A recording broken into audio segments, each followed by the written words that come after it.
Oh, let me give it a swing. You delved into Netherdeep, the strange metaphysical realm of residuum and despair.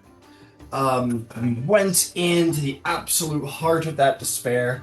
You found the Apothian, and for the sake of therapy, kicked the shit out of him, and then told him that, like any like Naruto villain who's too much for Naruto to handle one on one, you start telling him he can do better. Yeah. Um, You could do it, Jin. and You're good he inside. Believe realizes it. you're right. He believes in himself that he is a good guy. And after beating him so much, being up so much that he changes forms, not once, not twice, not even three times, but four times does he transform, changing form, going from something monstrous to something angelic, something old, then to something old but like slightly nicer. Um, and with that, the Apothian was saved. You all escaped Netherdeep. Nobody got left behind, which would have been like a sick way out of the campaign, though. Gotta say that. True. You're Yeah. like, do not get out of here! And then get absolutely demolished alongside Netherdeep. Which we'll get to, because there's some cool potential like post-campaign shit that could have came out of that. Anyway, you get back to Ank'Harel. You were paid handsomely. All of you offered larger, more significant roles within the Cobalt Soul. You're assured by Jamel, he's like, I don't know why you guys have this perception that we're going to kick you out or anything now that the adventure's done. We definitely want you full time. So don't worry about it. You guys saved Ank'Harel, maybe the world. We're never firing.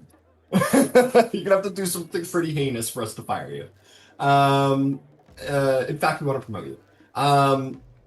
So with that, you guys have a lifelong friend, organization, base with Ank'Harel. Um, and you celebrated. The Bravehearts admitted you guys were a bit the star of the show. They absolutely had a hand in the story, and they expect to be in the legend, but they get it. You found the vestige. You guys were the ones who talked them down. But you better watch out because they've got plans for bigger, badder things. Um, with that, there were other rewards to be had, which came in the form of meeting the gods of the Apothean. The Changebringer, the Moonweaver, the Arkheart appeared before you, granting you blessings and thanks. And also with a strange new future that may lay ahead of you. It is suspected by the gods, and now the Apothean sort of heralding on this quest for his gods, unto you, that this Luxin, this strange religion that has popped up over in the Eastern Wildmail, may be the remnants of a long thought dead god. And if you were to, I don't know, go collect the beacons and reassemble their lights, it may be possible to bring back this long lost, dead, and defeated god. Um, and bring them back into the world. Damn it, you already know the name of the god. No way. uh, Exodia! Anyway, with that, the Apothecary said, you know what, take some time, think about it. In the meantime, I'll go see if the Bravehearts are available. And you guys were like, God damn it! So with that, you guys are gonna have a little bit of downtime, some time to decide if you wish to continue the adventure or go about other ways. Legends forged and myths wrote. Maybe it's time for something new for some of you. Maybe it's time for you all to find a new adventure to pique your interest. But we will find out about all of that today. So, this is the epilogue session. Feel free to roleplay, do whatever you want, take it away. And in the end, we'll do some epilogues. I'm happy to tell you about potential futures that could have happened if you had failed or done things differently. And we'll hear about the epilogues in the end, and then talk about what this new campaign looks like.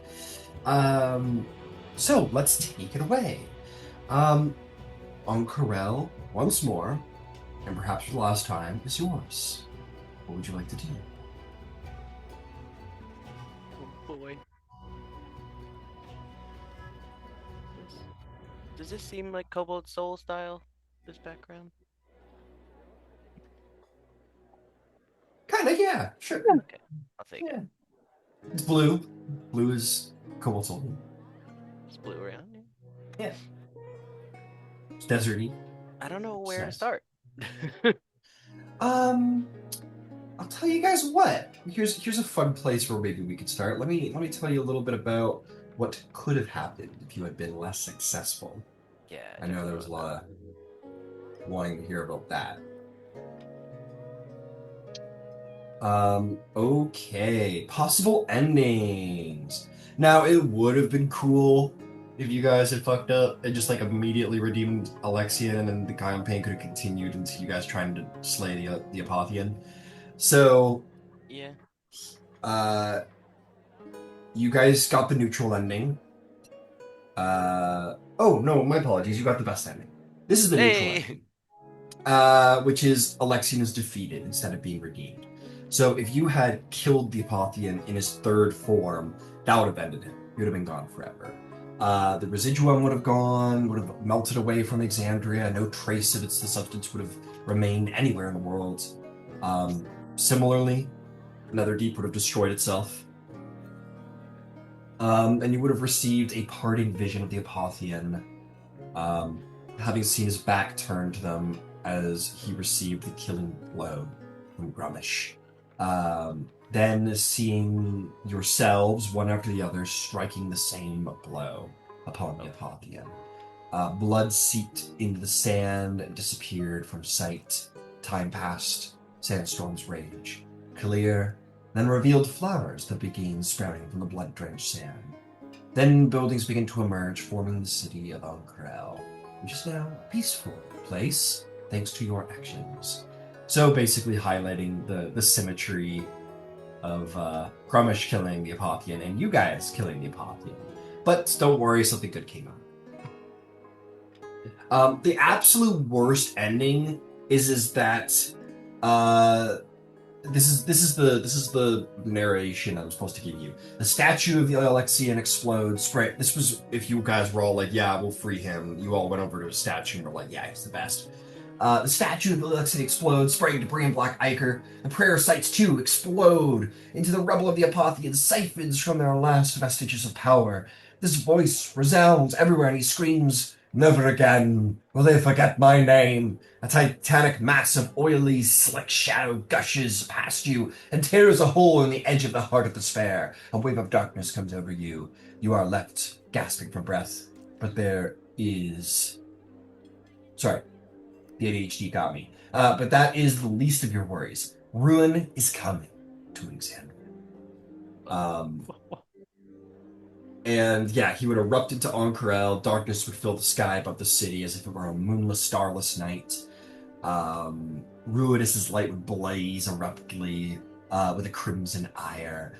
After ruminating over regret, fury, yearning, and despair for an age, the Apothian condemns the world that allowed him to be imprisoned after a lifetime of selflessness, his vengeance all-consuming, his pain unending. And for the next year and a day, Ruidus remains a full moon, shining with unnatural brightness. And during this time, Alexian can appear anywhere in the world in the form of the oily black cloud that can reduce cities to rubble in a matter of days. Uh, does that imply that the world is flat?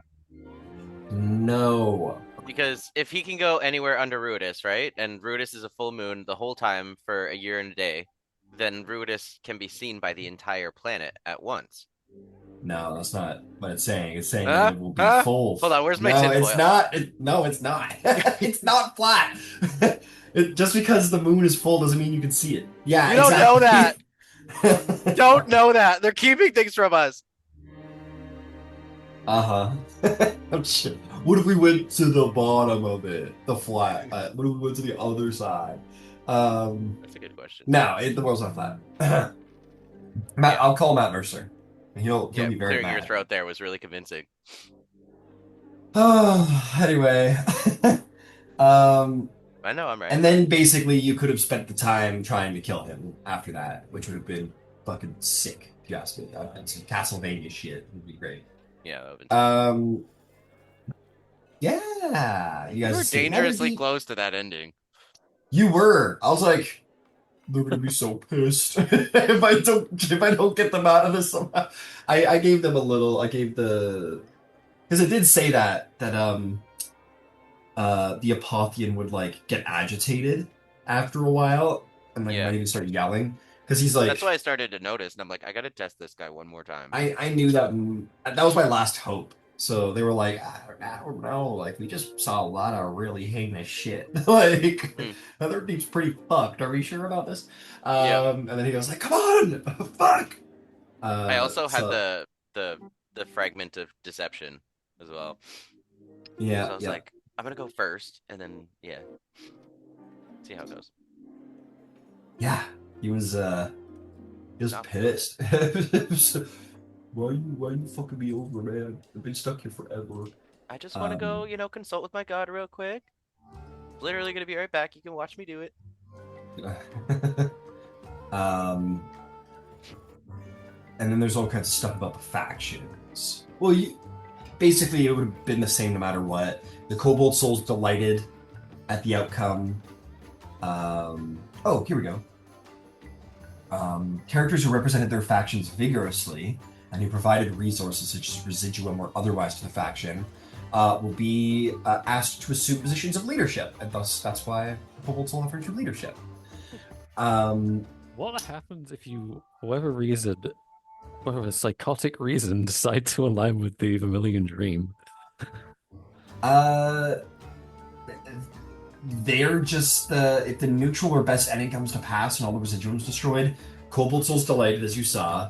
The Allegiance of Allsight is upset, kind of vexed because we don't have something to study now. Dang it. And then the Consortium is absolutely infuriating because that was like the basis of their entire founding. Yeah. Uh, so they're pretty We sent pissed. you there to acquire the ruidium, not destroy it. Yeah, You They have exactly. a fools! ton of We'll dope, kill you. like, they have a ton of dope, like, enhanced magic items now, though, right? There's like the residuum This items are piece still of like two pretty good. short sword piece of shit. Plus two dagger. Fuck. Well, they didn't necessarily have not. I mean, and they were This plus binding two elephant. residuum plus. Oh, I've got us this fucking plus two elephant. The elephant's fucking. I am Dumbo, motherfucker. Yeah, no. It happened off screen, but um the Bravehearts got quite the yelling at. Um, I think from their perspective, they joined the consortium specifically because it's a rival faction to your faction, and they're like, "Oh, we're gonna stick it to them." And they weren't on board for the consortium. They didn't believe in it. They were just like, "Well, we need someone who's on board for our rivalry." um, let's see here. And then there's all kinds of things about like what could have happened with the rivals. Um, How many oh boy. Oh, times yeah, yeah. how many times are there like moments where they'll try to kill you? Like obviously in Betrayer's Yeah. Rise, they'll try to kill you if they hate you, but like where else? Well, it depends on how they're doing with you guys. Yeah. So there's friendly, indifferent, and hostile. There's a couple times where they'll try and fight you while indifferent, but it's never to the death. It's sort of like all right, let's see, like let's Okay. see who's the best, and then like make non-lethal hits, basically. Um, just kind of like a competition of strength, basically. Like Got it. at the end of the day, like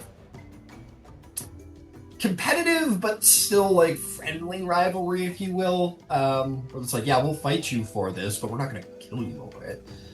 Hostile, they'll like, yeah, there's a couple instances. They would have, if they were hostile, they would have tried to have killed you guys for the vestige. Ah. Around that little caravan in the middle of the forest. Remember that? Yeah. Yeah, I think Okay, they would that's have tried interesting. to have killed you and taken the vestige or stolen it or something. No. You guys were specific. In fact, I think it was if they were indifferent too. So by the grace of you guys having been friendly with them, they're like, okay, we'll get the vestige and whatever. But they would have tried to have, I think, just stolen it if it was neutral. They would have tried to like pickpocket you, whatever, sleep or something. Wow, okay. Good thing Viella was like on good terms with AO then. Yeah. Well, all of you had. I think it was like, I looked at it. More than half, like more than half of the relationships were on friendly basis. Hmm. So they Yeah, were like, okay, we're not gonna. especially with mine. 'Cause I was there the longest. Yeah, exactly. Um, oh, they would have, and then again the friendly thing with what's her name? That chick you hate from the consortium who like tried to bury you with the earthquake. Um, Yeah, Yeah. Traitorous. if Not they were questioning the other one. neutral or unfriendly, they would have tried to. Yeah, they would have absolutely tried to kick your ass. Uh, but they were friendly, so they just kind of laughed. They're like, "What? You don't do Somehow, your I don't research." think that like Kill them? Come considering on. considering the potential for like genuine like not quite murder, but very, very close. I don't think they're quite as good aligned as they make it out to be when you first meet. And again, they don't really come across as that good aligned, apart from maybe Dermot and Maggie. But like Waste Walker and fuck, the Sorry, yeah, wizard yeah, Galceriad both kind of don't fully present as the most selfless people you might come across. yeah. Irvin Gausseriad's definitely like Gausseriad's priority is like knowledge and being smarter than everyone else. So yeah, he's a little bit more. Very Um, Agba. yeah, Irvin's a good guy. In the final, when you get to the Heart of Despair, it says that like Irvin and Gausseriad would be like the most vocal about like fucking around with you guys and like against you guys. There's also points where um they had been like manipulated by the Apotheon into like not liking you guys. Like Oh. in that like it didn't we didn't get to it, but Gelsariad had thought you guys had like stolen his spellbook at one point. Oh, And then Irvin thought you had like misled them or something like that. Like the Apotheon was like leaving signs for them around, like intentionally like manipulate and antagonize the two parties. And then Irvin being consecuted and having already lost an arm and had a near-death experience in Ank'Harel, like he's invested arguably more than anyone else's party emotionally to the adventure, because his concept of death is based on consecution. So dying away from a beacon is like crazy for him. So he's very invested. Some asshole is just super invested. Gelsariad's an asshole. And then Maggie and Dermot were the most like, no, like they're good. And then Ao's always caught in the middle because she's the leader. So that was the explanation of why they were the way they were, I guess. Yeah, I liked her. I actually kind of like Irvin.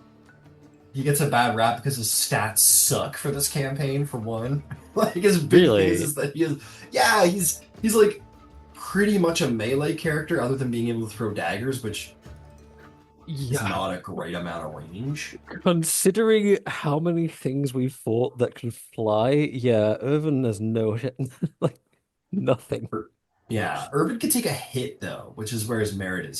He's like this weird like rogue like fighter where Mm. like he's got like like if he gets taken to 0 hit points, he can get back up at like 1 hit Oh point wow. and keep fighting. So he's got that, which is sick. He's got a big pool of hit points and he's strong as fuck. Um, and then he's a dagger, or I don't think he's strong, but he's he does decent damage with his dagger, but it's all based on poison Everything's immune to. and everything's immune to poison. I'm like, God, Urban, come on, Urban. Oh man. So too bad for Irvin. He gets a bad rap, and he has a shitty haircut too. Yeah. Yeah. Um, let's see. And then there's all kinds of things about how the rivals would reacted to the various endings, depending on how they felt about the party. Is there Uh, like any probably isn't, but I'm curious, is there any kind of like world where you're able to convince the rivals that being with the consortium is a bad idea? no, not really. Ah, I think it's because they know.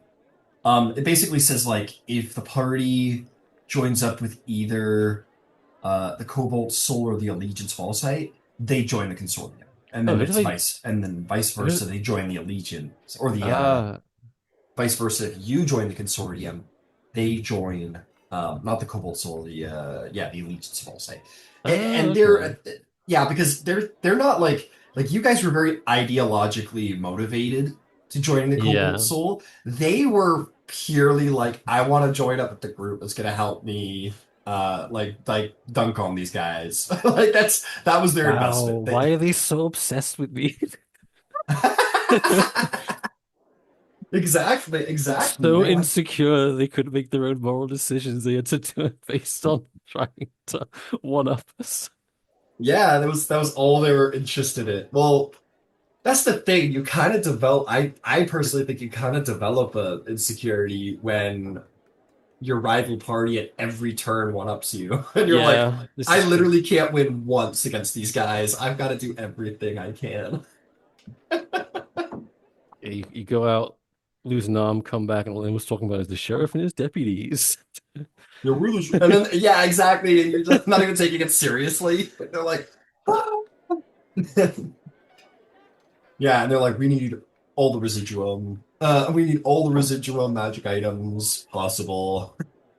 We'll take the detriments. We gotta fuck these guys up somehow. We gotta get an edge on them somehow.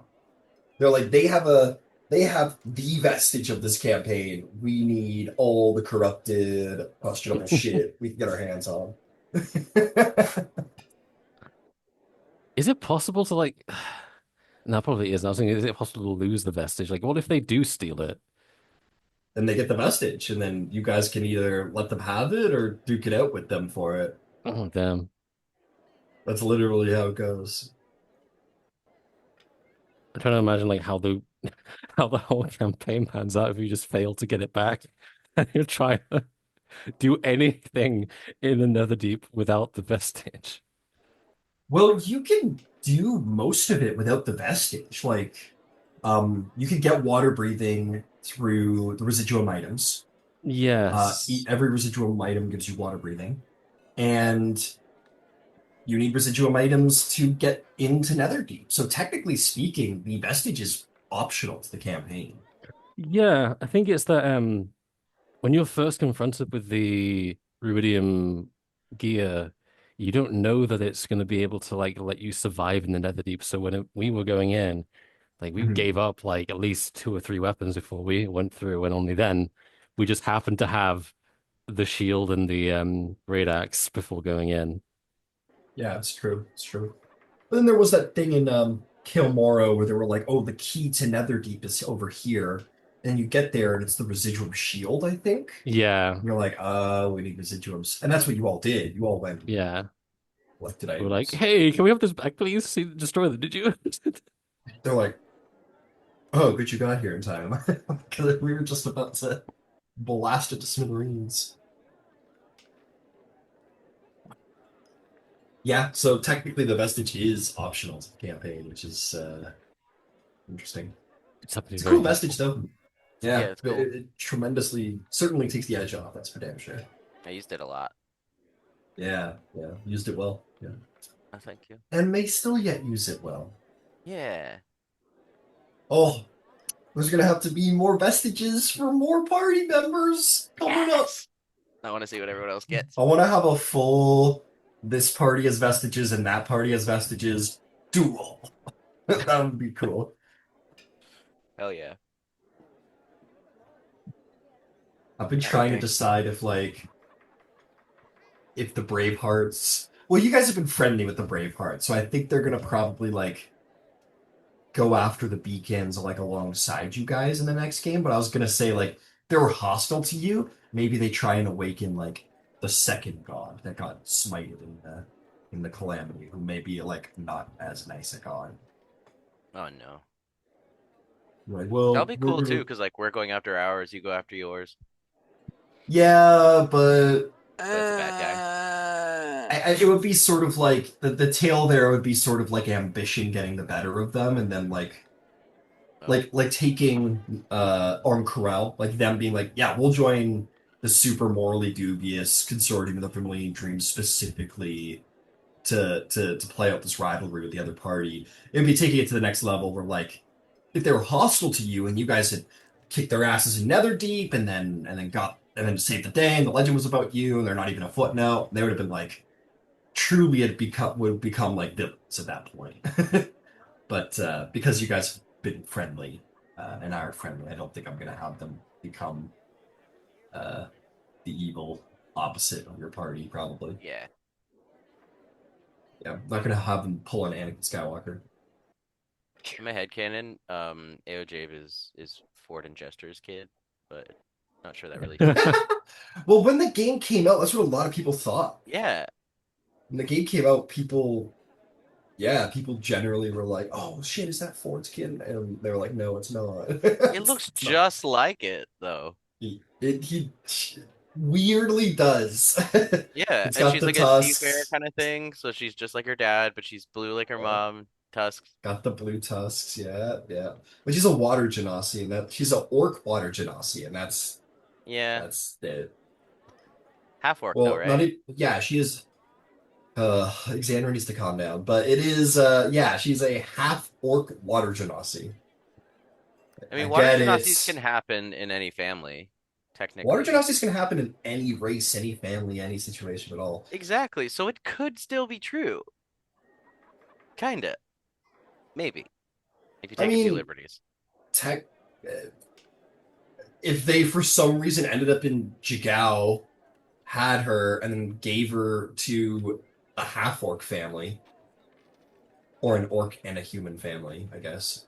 I don't remember Hmm. what the situation was there. Uh, she could be adopted, it's true. Yeah, there you go. She looks it. She's got a haircut just like Jester. Right? Hmm. Hmm. I like them. I honestly ship AO and Coryllis. That's my shit. Yeah, I kind of I'm see gonna, it I'm gonna, too. I'm gonna get you away from that damn woman you can't even talk to. And you're gonna like travel on the seas together and like make out. And I'm gonna get you in the most insufferable, like head throbbing love triangle. It's gonna be great. Yeah, some triangles work. Just saying. Some of them do. Most of them don't. Sure. I'm going I'm to in a good suggest triangle that right not being now. able to talk would, like, not being able to communicate would make it harder to Yeah, make that Yeah. situation work it does well. get in Oh, the way, but but I think can about afford it. some scrolls of comprehend language or whatever. But I think the thing The that isn't tongues, played really. into enough about comprehend language is that it is an exact translation. It's not like an Yeah, implied translation. So like the words probably actually come out um like I don't know, like English and French speak in different like order yeah. where like the French will be like you are hello, but like almost like Yoda, I don't know. So then Yeah. your translation would come out possibly for other languages like Krillis, hi, I am eating, yes, food. And you're like, okay, I figured that one out. You sure are, honey. She's like, why are you talking like that? But oh, it's gonna be so great because she's gonna have not gotten her person, which is Gelsariad. She let Irvin go for it. And then you're gonna like get in there. And then your girlfriend's gonna be sad about it. And then she's gonna learn common for you. And you're gonna sob. Oh God. She's gonna show up and speak like kind of like a broken common to be like, but I love you. You're gonna be like, it's gonna be great. I'm gonna I did a totally bad do it. thing. Yeah. By the way, that other it's because she's blue, isn't it? Yes, I'm sorry. It is. It's because she swims. It's because she knows how to swim, isn't it? Oh man, Beautiful stuff. my headcanon about like I well, this is Exandria, so I guess it doesn't work because Matt Mercer says like, yeah, anyone can pop out anything. Or there's like half dwarf elf fucking things popping out. But my headcanon is that like humans are the most varied and versatile because they're the most fertile, they're the most like um flexible as far as like reproduction goes. That's why they produce half orcs and half elves and could make Yeah. other half whatever from other races, whereas other races need to be much more uh like a Triton couldn't produce anything other than a Triton, unless it was with a human. So then Yeah. there's that interesting sidebar where it's like, there's no way you're producing fucking anything. They're like, well, she's a half human, so maybe there's a very, very low chance that you could produce a weird. Don't worry, guys. It's a Triton orc human water genasi. Yay! Yeah. The kid's like, Diversity. Okay. kill me! Oh my god! Why I'm do a you keep doing million that to my creations? because it's my funniest joke. I mean, like Triton, half a water genasi. Ultimately, I just think that would end up just being a case of like it just looks like a water genasi, man. I don't know. Yeah. It's like, where are I just you? have it come out just the Yeah. most basic human. Oh my god, I get all the normal Like, parts. Technically possible. yeah, you're like, what? What the fuck? I'm not even a little bit blue. Damn it. It's like I'm of all of the things that got tossed in here, it was like an eighth human, and it turned out perfectly human. What the fuck? I'd probably have it come out like human water genasi or something. Yeah. Because AO's already water genasi or Triton. Yeah, there'd have to be some water Yeah. affinity type stuff. Yeah. I think in my It's like, mind, it's like when it gets to sort of planar, like elemental influences, it sort of supersedes everything else. Like this has essentially been influenced by magic. Ooh, interesting. That's why, Yeah, like, so I that's good. why I think like when like a tiefling shows up, it's kind of like there was infernal blood somewhere, but your Hmm. parents were both human, but somewhere along the line, just the infernal magic kicked in, and then you had no chance. You're a tiefling. I find it all very interesting to like think about like, okay, if you put this and this together, what kind of baby would pop out? I think in my mind, I'm like, yeah, you put two tieflings together, like another tiefling's coming out, like no doubt. mhm. Um, but then I'm like, the infernal blood maybe lessens if you were with like a human. Hmm. What if an ASMR and a tiefling had a baby? Think about that for a second. That's a kill me situation. Is it, or does it just become like the most powerful being in the You know what'd be universe? cool?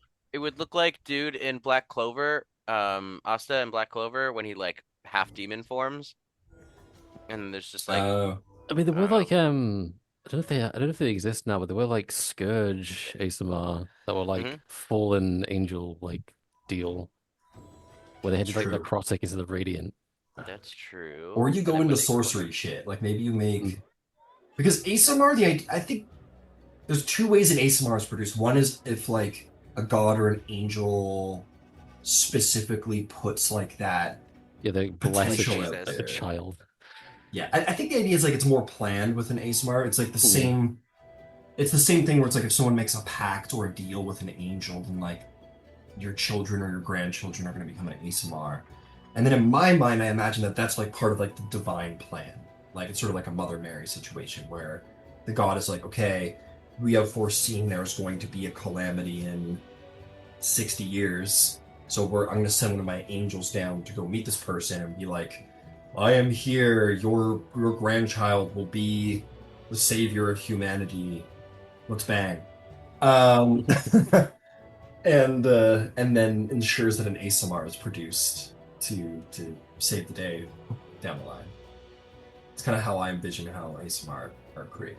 Or it's Whereas a like there's like tiefling, a it's like someone fucked around with a demon or a devil and they didn't give a yeah. fuck. And with angels and stuff, I feel like, or like ASMRs, I feel like it could be like they're super devout and stuff, and like did something that like changed things for the better in a big way, Yeah, and then yeah, they yeah, kind of like they get like a middle of the night lay on hands from some angel that disappears, a la yeah, Scrooge, and yeah, then yeah, yeah. um it just like it Oh, blesses that's their so family good. line, so like they have good luck or something like that until it eventually manifests as an ASMR down the line when it's supposed to timeline wise for the angels' Yeah, big plan. yeah, yeah, yeah. I definitely imagine the angel thing is like definitely like part of the plan.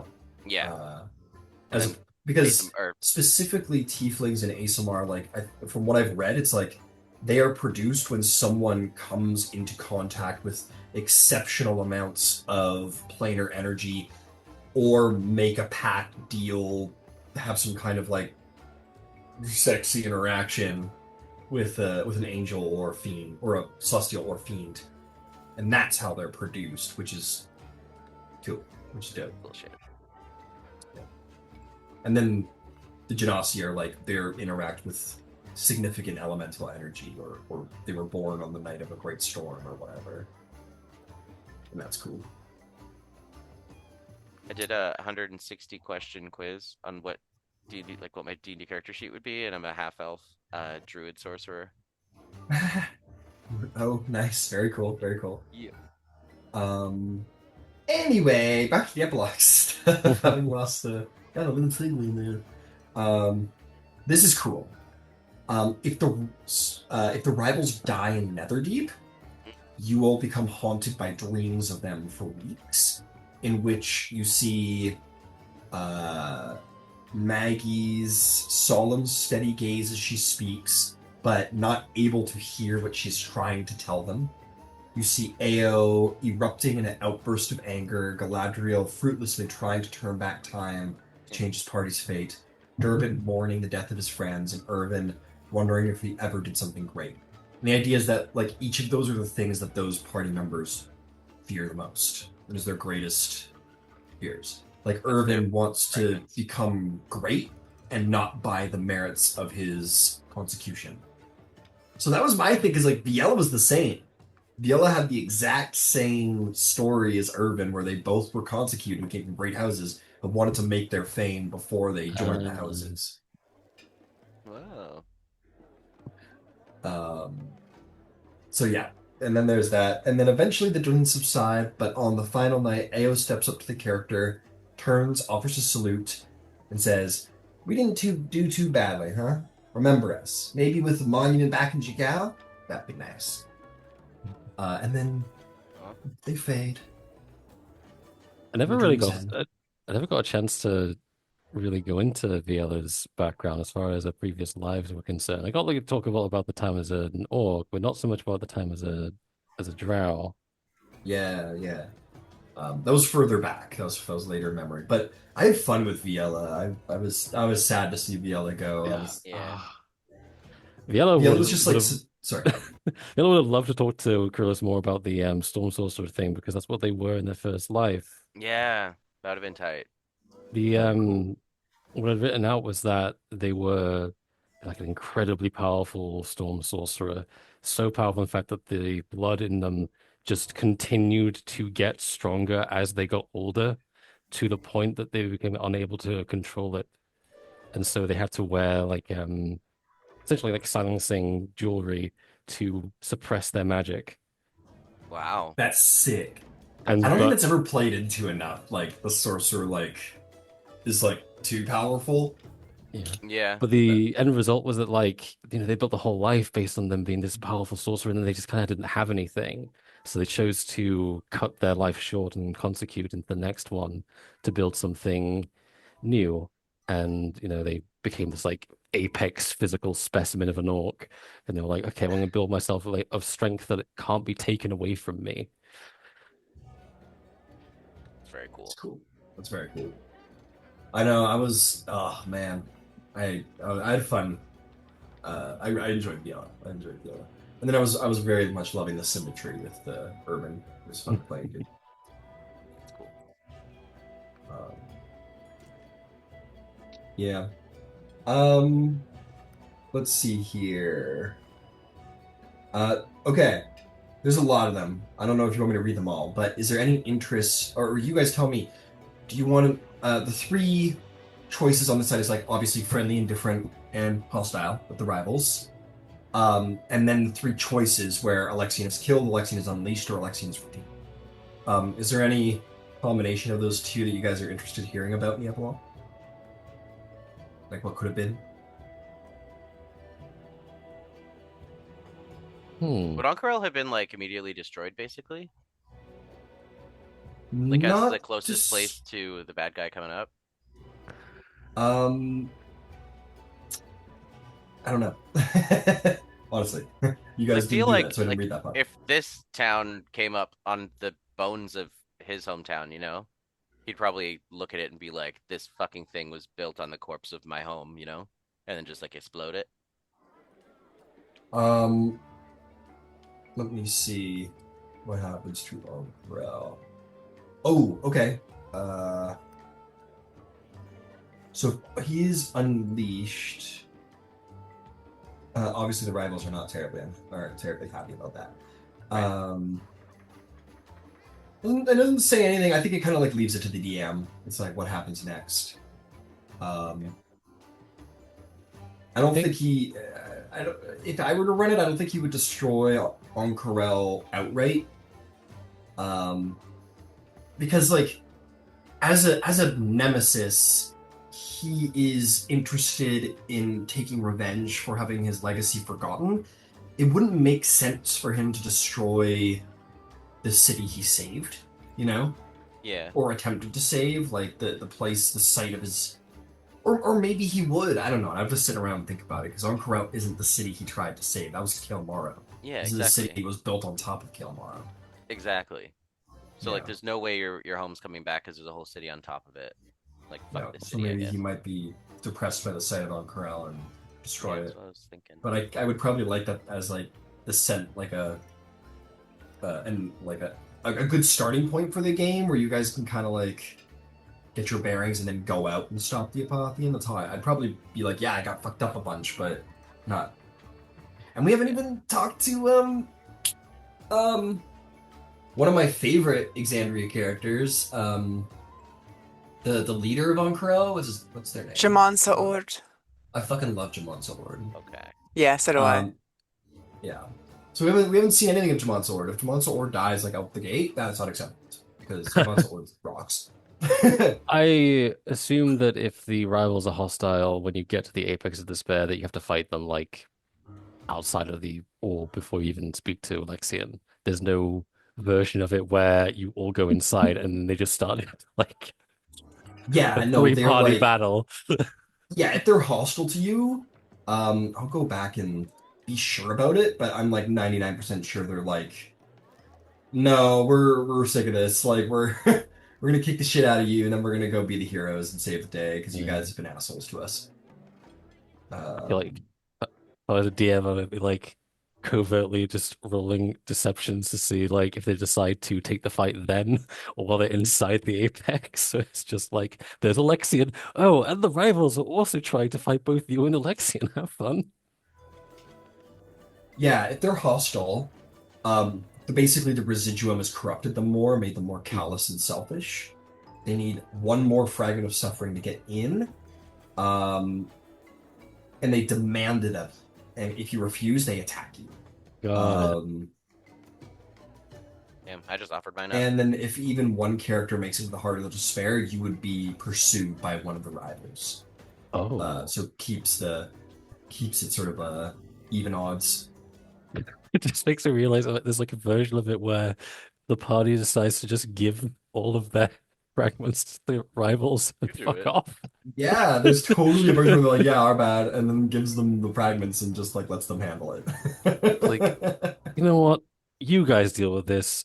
I've been here too long. I've been almost like I've had a godlike experience of being rended in two by Ruiner, almost boiled Mhm. alive, eaten by giant fish 3 times over. I'm going home. You Relatable. fucking deal with it. Here's the best dish. And they're like, And then me as the DM was like, what? What the fuck? What the fuck is going on? I'm fucking sick of being food. And then you guys are like, damn, it's taking them a long time. And you go in the hard despair, and they're all just like laying around with like the Family Guy, like Yeah. on the ground and shit. uh, what's it, Irvin in the Yorkshire position? Yeah, yeah. Exactly, exactly. But I yeah, thought they could handle it. They were the Bravehearts. yeah, they were brave. They were brave. They were so insistent Hearts. on going in. I just didn't feel like stopping them. Yeah, exactly. How things are going. You know what? It's not about how you save me. It's not about the fact that you do save me. It's about how you save me. I didn't want them to do it. Um, but yeah, and then there's some stuff here about the deities that I'm going to keep to myself because they will be because some of the other rewards might come up in the game to come. Or Cool. basically says like if Alexian goes berserk and threatens to bring down the world, there are many gods will offer support. Avandra Corlon second being amongst them. There's that. And then there are many betrayer gods who try and form an alliance with the party. I'll talk about those guys because they're specifically not probably going to try and help bring about another prime deity. Asmodeus will try and get you guys to like offer your souls in exchange for a legion of devils at your command to fight the Apotheon with, Okay. which is tight, which is pretty sick. Grummish and Bane would similarly make an offer for armies of marauders and warriors to fight your command. Loth, will sow dissension among mortals that have begun to worship Alexian, fostering chaos and rebellion to stem the tide of your enemies. Tiamat would offer to send ancient chromatic dragons, to send a ancient chromatic dragon or 5 to aid an assault on a siege at a critical moment.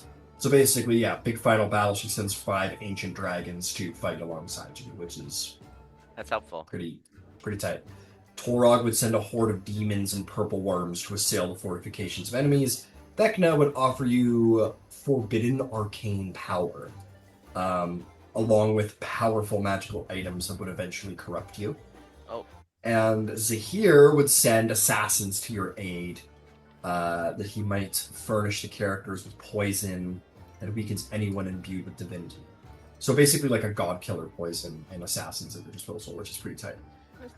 All of these alliances would be potentially beneficial in the short term, but would require you to partake in actions and rituals to strengthen the betrayer's hold over Exandria. And then once Alexian is dealt with, their cults of dominion on the world would begin and become more and more powerful. So it is the definition of the deal with the devil. Is there like anything written in there for like say someone makes a character that actually is in some way influenced or follows Ruidus or Grummash, I should say? No, it doesn't say anything about that. That would be cool though. That'd be very, very cool. That if somebody came in playing a Ruidus-born character, that would be. It doesn't say anything specifically, but like I could have had a great deal of fun with that. I probably would have like the residuum be more effective with them. Like maybe everything would be enhanced, like the detriments and the positives would be like amped up for that character. Maybe they have a closer connection with the Apotheon than the other characters. Even just from a background story perspective, like empathetically speaking, like a Ruidus-born character would be able to empathize because they're Ruidus-born. And as you guys well know by this point, the whole story around the Ruidus-born is like, is it the moon that's evil, or is it people's reaction to their understanding right? Yeah, It's like, nature's Yeah. nature. is it truly the power of Ruidus, or is it the power of like negative superstition influencing their lives, and then being able to attribute it? I think it's pretty clear that Ruidus does have negative powers, considering the fucking Ruidium. Yeah. But it's a cool. I think it's a really cool thing that he's playing on, is the like battle between superstition and like actual power. Yeah. It's cool. It's interesting. I really like Netherdeep. Netherdeep itself, where you guys kept getting like visions of his life and like playing out moments of his life. That was really fun. I really enjoyed that part of the storyline. I'm thinking I might do more of that in my games, where maybe there's like flashbacks to like backstory moments, or I don't know, like more metaphysical stuff like that, like non-linear storytelling. Like that'd be very interesting to play into. That'd be cool. Into I it. think you've got a lot of games where that would be really effective. Yeah. Yeah, I should do it more. I should do it more. I might do it in Calamity, because you guys have been locked in Vasselheim for a while. It'd be good to like get some different settings to kind of break it up for the party a little bit. Maybe I'll do that. In other news, here's a picture of Sahani. Yeah, mommy. I didn't love say that that. one. Yeah, she's always depicted as like a young woman, is the idea. She's always appears as like a child and or young woman. Love her. Oh, I want to get that little cool unicorn spot thing. Unicorn spot The thing? little Oh, you headband mean type the thing. yeah, her like I don't know what to call that. Circlet? I don't know what you call that. Headdress, probably? Yeah, sure. Maybe? I want her fun I don't know. hat. Or I mean, what her fun little hat, yeah. I feel like after literally meeting her and having one of her vestiges and stuff, it wouldn't be the weirdest thing for me to add to my aesthetic. I think you gotta rewrite your whole aesthetic if you're throwing that in there. That's not just like an accessory, just like Yeah, awesome that's with the valid. current style, right? True, yeah, I have a turban There's right some now. accessories where it's like, okay, we gotta change the whole vibe to to make this happen. Which is fair. You could do that. Oddly enough, her hand detailing, so it's like silvery bits, and whatever beads it looks like is on her right hand. That's kind of exactly what Coryllus's spellcasting focus looks like on the back of his hand. Because like it's like chain work and stuff, and then on the palm side there's this Yeah. crystal. Yeah. Like, that's weird that it's so similar. Hell yeah. Her face is very interesting. She's got like almost like a furbolg nose. Or maybe it's just the lighting. Oh I think it's just yeah. the lighting. No, it's just the lighting. I don't know. It's It's got just a she's it's got a ring on it too, like a cow would have. no, I think that it's just like the light's coming up, and it's the light's just kind of like hitting the bottom of her nose before the top, and it makes it look like I think it just makes it look that way. But she's an elf. The idea is she's like a young elf. Okay. She's one of the elven gods. Yeah, notice that. I think the Changebringer is like less considered to be an elven god. I think there's some association with elves, but Corellon and Sekimine are thoroughly like elven patron gods for sure. Think about that, Krillus. You see that cat person? That was probably you. Sekimine course it definitely was. has like showed up and like been like hanging out around you while you were asleep. Nobody noticed. Aw. I love it. I'm really into the idea. I'm really maybe I want to play into it more. The idea of like the gods are amongst us, where like some old man approaches you on the street and says something kind of kooky, and you're like, hey, don't dismiss it. Like that could have been one of the gods sending in disguise. Which was very much how the ancient Greeks were about things, right? Some random person Yeah. came up to you and like had like a weird interaction with you. You're like, hey, that could have been a god. That could have been one of the Or like gods in any disguise. beggar, any passerby on a road, anyone you see washing their feet in some kind of stream. Yeah. That could be Omens were like a very river big. fairy or Yeah, river nymph or yeah. whatever. Yeah, and then that there's people out there like, are you a god? And they're like, shit, I'll play into it. Like that's a fun afternoon. Yeah, it's a fun Um, afternoon. That's funny. I could be.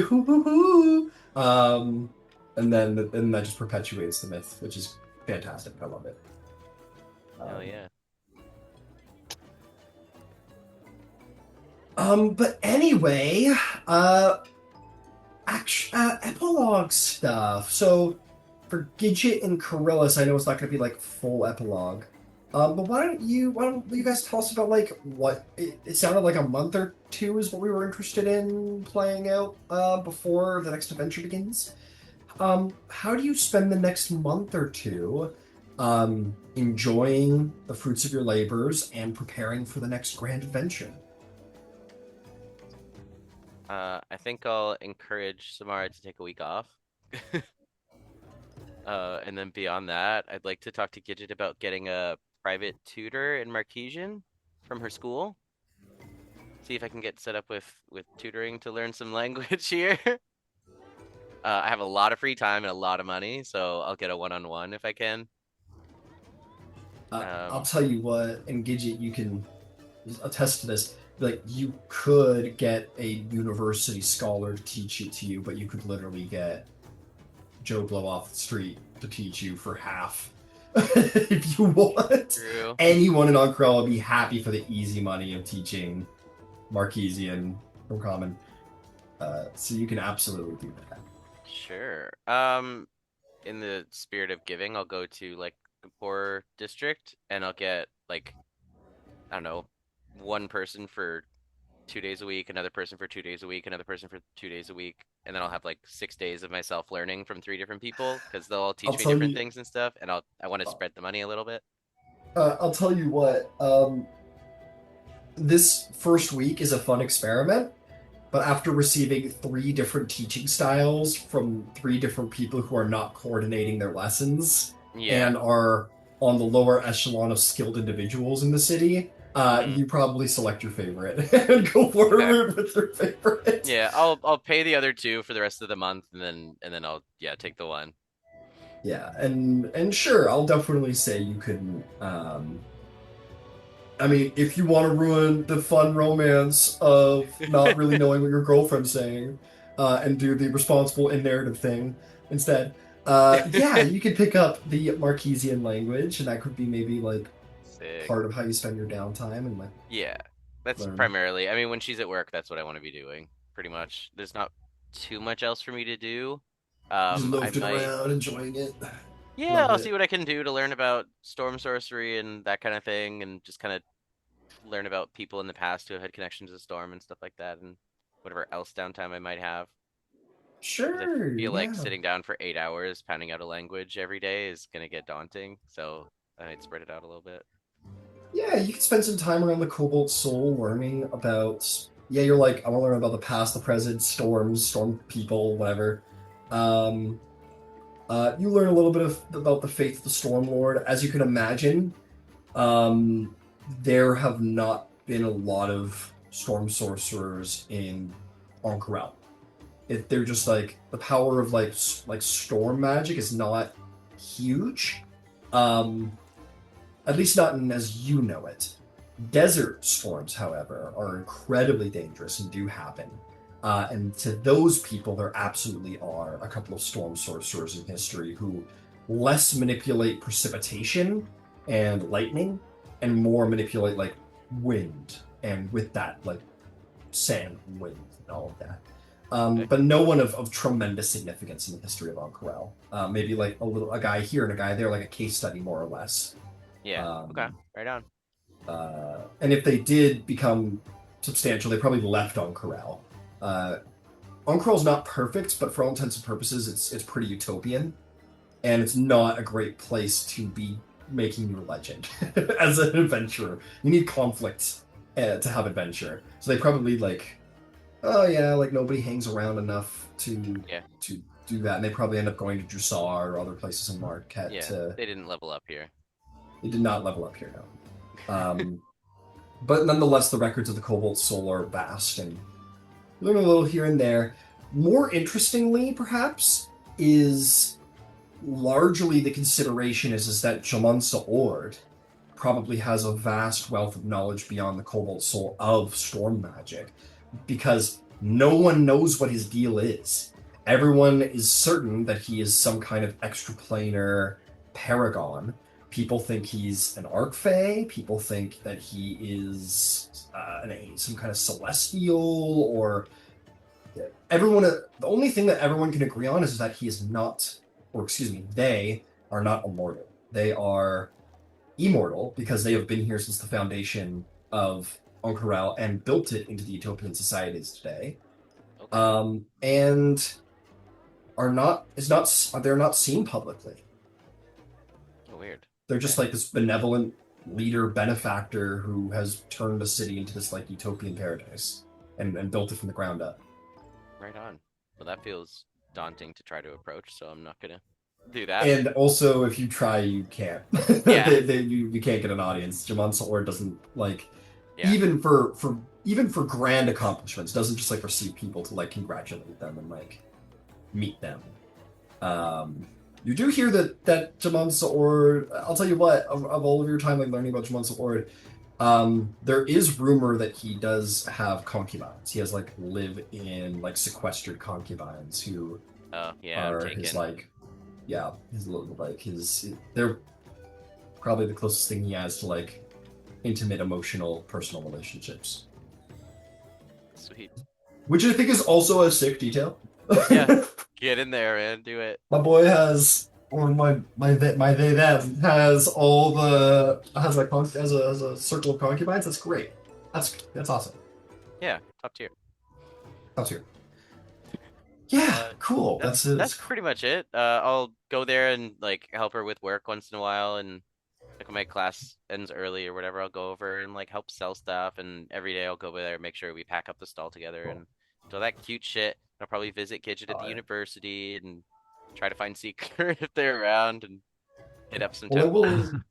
Well, I will say, like, to cover your living expenses, we'll say that you guys continue to work with the Cobalt Soul. Nothing as grand as what you've been doing, but enough to cover upkeep, your living Yeah, upkeep, where you guys go do like an adventure, like for a day once a week, maybe, and it covers your week or yeah. more. I'll drop like Uh, I'm just ballparking like 80 gold for my lessons altogether. I'm gonna overpay. how smart are you? What's your intelligence? My intelligence is 16. That's pretty Okay. good. Yeah.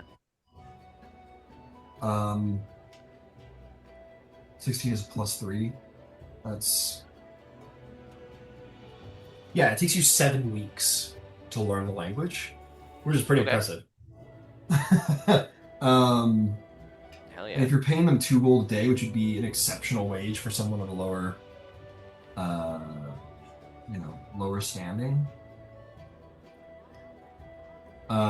Yeah, no, that's actually about right. 70 gold would be the total Sweet. for lessons. Yeah, I'll drop 80, the extra 10 being for the ones that I fired. Yeah. Sure, sure. Yeah, and in the end, you are now fluent in Marquesian. Hey, hey. Uh, I did it. I go see Gidget when I get my um, little diploma that they just like scrawled on a paper because I told them I wanted like an award. I'm so kind for getting it. And I it's go over like, to good job, you did great, thumbs up, and then the name of your person, and they're yeah. like a stick figure going. Um, what about Gidget? Let's hear about Gidget. We'll save best for last. Well, so first of all, Gidget uh was only working as an adjunct at the university. It was the only work that she was able to get when she came home. So she's full time at the Cobalt Soul and is really just fine with it. She has dedicated her time to cataloging the events of Netherdeep. Jamil had Jamil. said that Yeah. that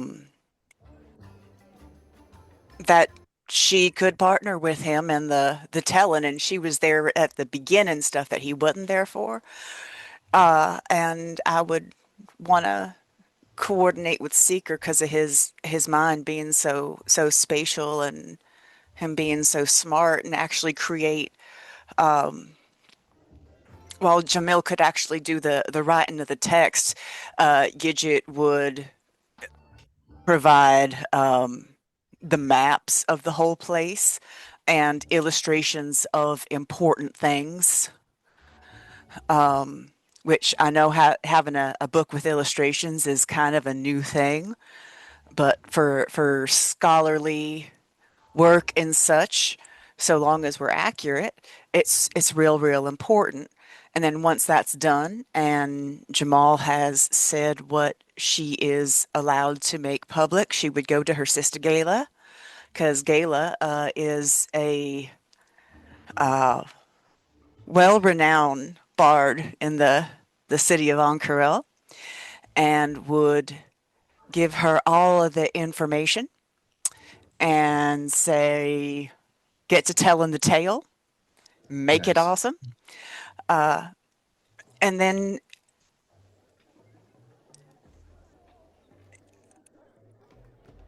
she would find someone who was real good with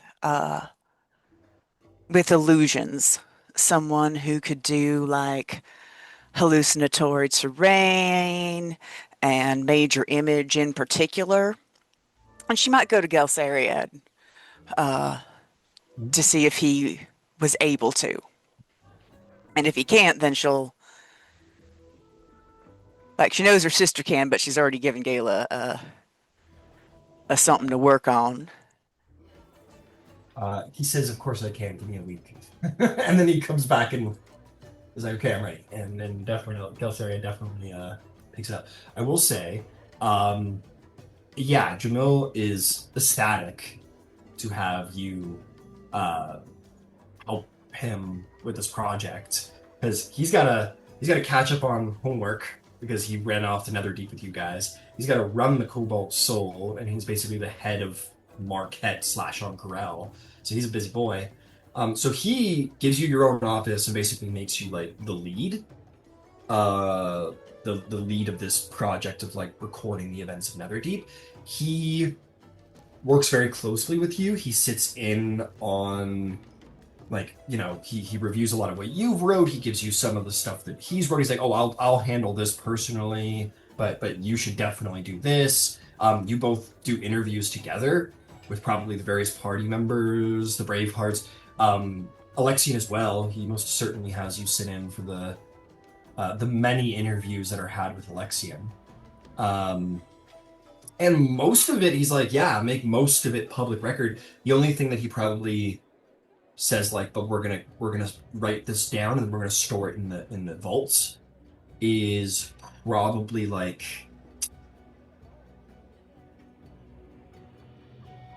he's gonna treat the residuum with very great care and probably say like talk about Netherdeep in like a story aspect to be put on the shelves, and then the actual analysis of the magic surrounding Netherdeep and the residuum, that shit we'll keep for our personal records and put those in the vault. But yeah, you guys work very closely. You get like your own office like 3 doors down from the High Curator, and you guys probably work very closely on putting that together. Yeah. Yeah. Other than the dangerous potential knowledge, he was like, go for it. Yeah. And so the part with Gelsariad is, and she'll even tell him, and I said, the thing about history is that it's written by the people who write it, and it says what they want it to say. So maybe you and I can tell a story for the ages. And what she describes is essentially using hallucinatory terrain and major image set up in devices that someone would have to set them off, where a group of people could walk into a space and have the Kale Morrow experience, where if you've ever been to like a theme park where you walk through and it's almost like a little bit interactive museum exhibit to where it's like that, and they would go through the bar with the sea elf, and they would maybe they would go in and witness the fight with the aboleth, and then Dang. finish in the temple of Coralon. I'll tell you what, as a fun detail, you do this, and the story is told, and you make this big interaction, and this story just swims and like just goes like your first month is probably like putting all the information together. The next, like, we'll say like 3.5 weeks, are you like doing the telling of the tale, which spreads like wildfire with all the airship transportation and magic and whatnot, and also not to mention that this story gets sent to other vaults to probably synchronize. That'll probably take longer. I mean, we take magic for granted, but it is very difficult, and it is not so thorough that you can send that much information by magic. So that probably gets like sent. Somebody probably does like, you know what? Maybe that's part of your quest. It's like, hey, here's all of the information on the Cobalt Soul. Take this with you when you go back to Wildmount and hand that off, if you will. But anyway, as a fun note, this art installation's having people going crazy for. People are like flying into Ankral just to hear about this brand new tale. And in the end, as the tale and the legend of the Redeemers, the Hope Bringers, the Soul Healers begin to be told, none other than one Scanlan Shorthalt will arrive in all of his newly mustached glory to tell the tale himself, to learn the tale so that he might spread the tale himself for his next great thing. So yeah, he shows up and he'll hang out with you, Gidget, and probably you and your sister for like a day or two. Sleep with your sister and then leave. You're like, yeah. And then leave to go tell the tale on Wildmount. He's got like some kind of like theater deal with someone in Tal'Dorei or something, and he's gonna like implement this into his show. And he'll tell the tale. I promise you that was like her commission. That was a not. She is as predatory in that matter as he is. So Yeah. So maybe it was sisters, right? Who knows? We'll just leave that to the imagination. You'll have to ask Gidget what happened with Scanlan Shorthalt, the full adventure. But yes, Scanlan rides in. He hears about the tale, and then he takes off to go spread your legend abroad. So maybe we'll say you have like you have a prior relation and prior knowledge of Scanlan Shorthalt, and you can leverage that. Okay. how is the art installation? I'm sorry. How was the art installation that we did with Gelsariad received, where people could go through and experience? Oh, that's probably why Scanlan Shorthalt shows up. Yeah. It's huge. If you want to make money off that, people are happily pay for it or what have you. People are delighted to like meet Alixian. You know, he'll happily do like little guest appearances and like meet up and whatever. Book signings. Yeah, like Alixian doesn't belong in this time. He's new to this world, so he's either gonna lean on you guys. I've got to check in on what Prior says, but I've been playing it that he's particularly leaning on Prior, because Prior had the final word that saved him, and Prior's a religious individual, and he's an Asamar, he's a holy individual, which is what the Apotheon is. But either way, he very much hangs around you. He's like, I don't know anyone. I don't know anything about this time, so I'm gonna hang around you bunch. But yeah, it is incredibly well received. And people probably fly in on an airship just to like come see this like legend that has happened in modern time. Yeah, no, this legend probably becomes as big as Vox Machina tales out of Tal'Dorei. So yeah, people are loving it. Um, I don't think it'll be on the scale of hallucinatory terrain because that is a big motherfucking spell. That's a big Hmm. ass spell. But certainly major images and yeah, illusionary power can enhance the tale most certainly.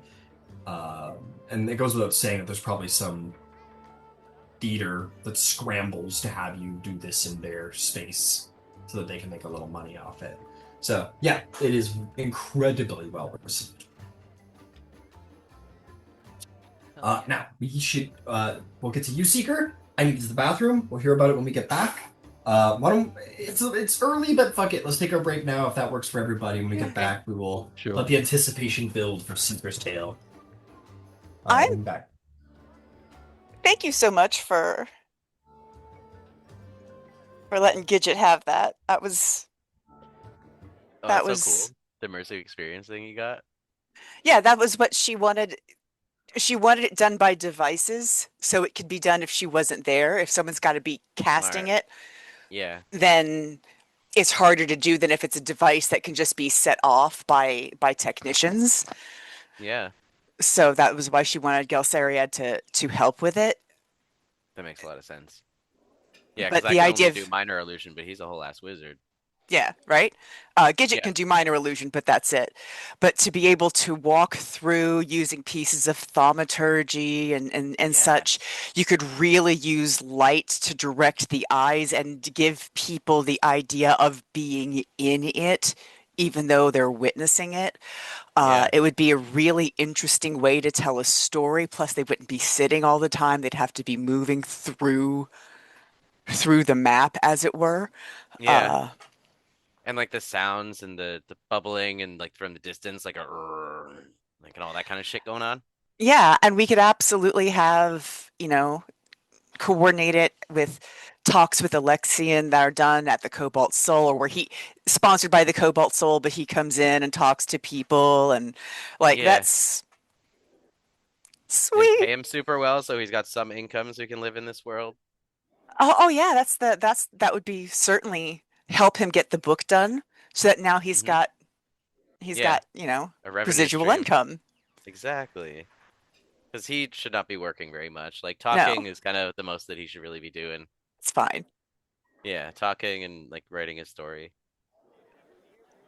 So yeah, I by the way, I love Universal Studios. I am a huge Hmm. theme park Yep. uh Been junkie, and I there loved twice. very nice. Yes. Uh there is an Imagineer. His name is Joe Rohde. Uh he's responsible for a lot of what was best about Disney, um, Hmm. including he was the mind that was largely behind Animal Kingdom. Oh, right on. Uh, and there's a restaurant there that if you go into, it's got all of his notes from when he was doing the research for Expedition Everest.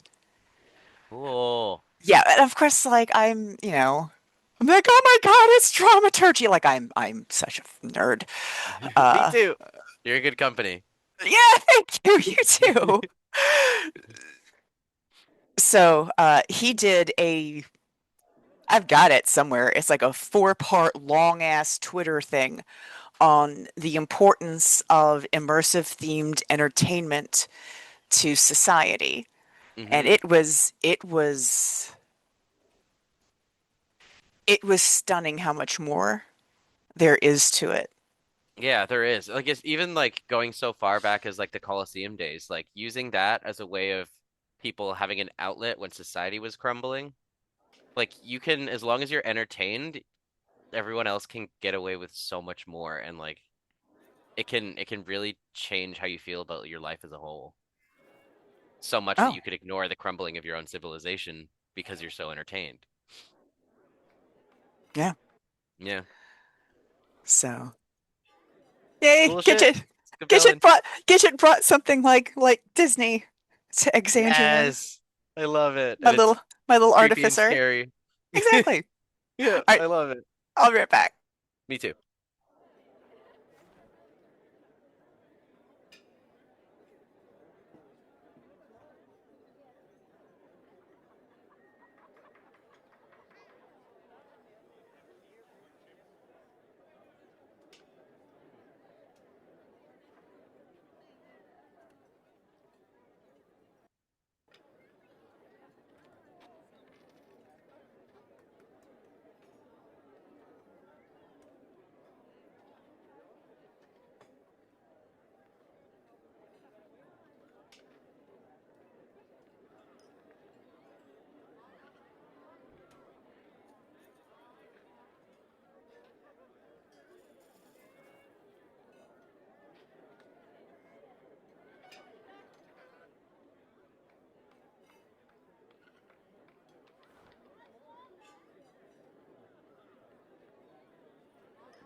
Is everyone sticking with their characters or Oh yeah, Seeker?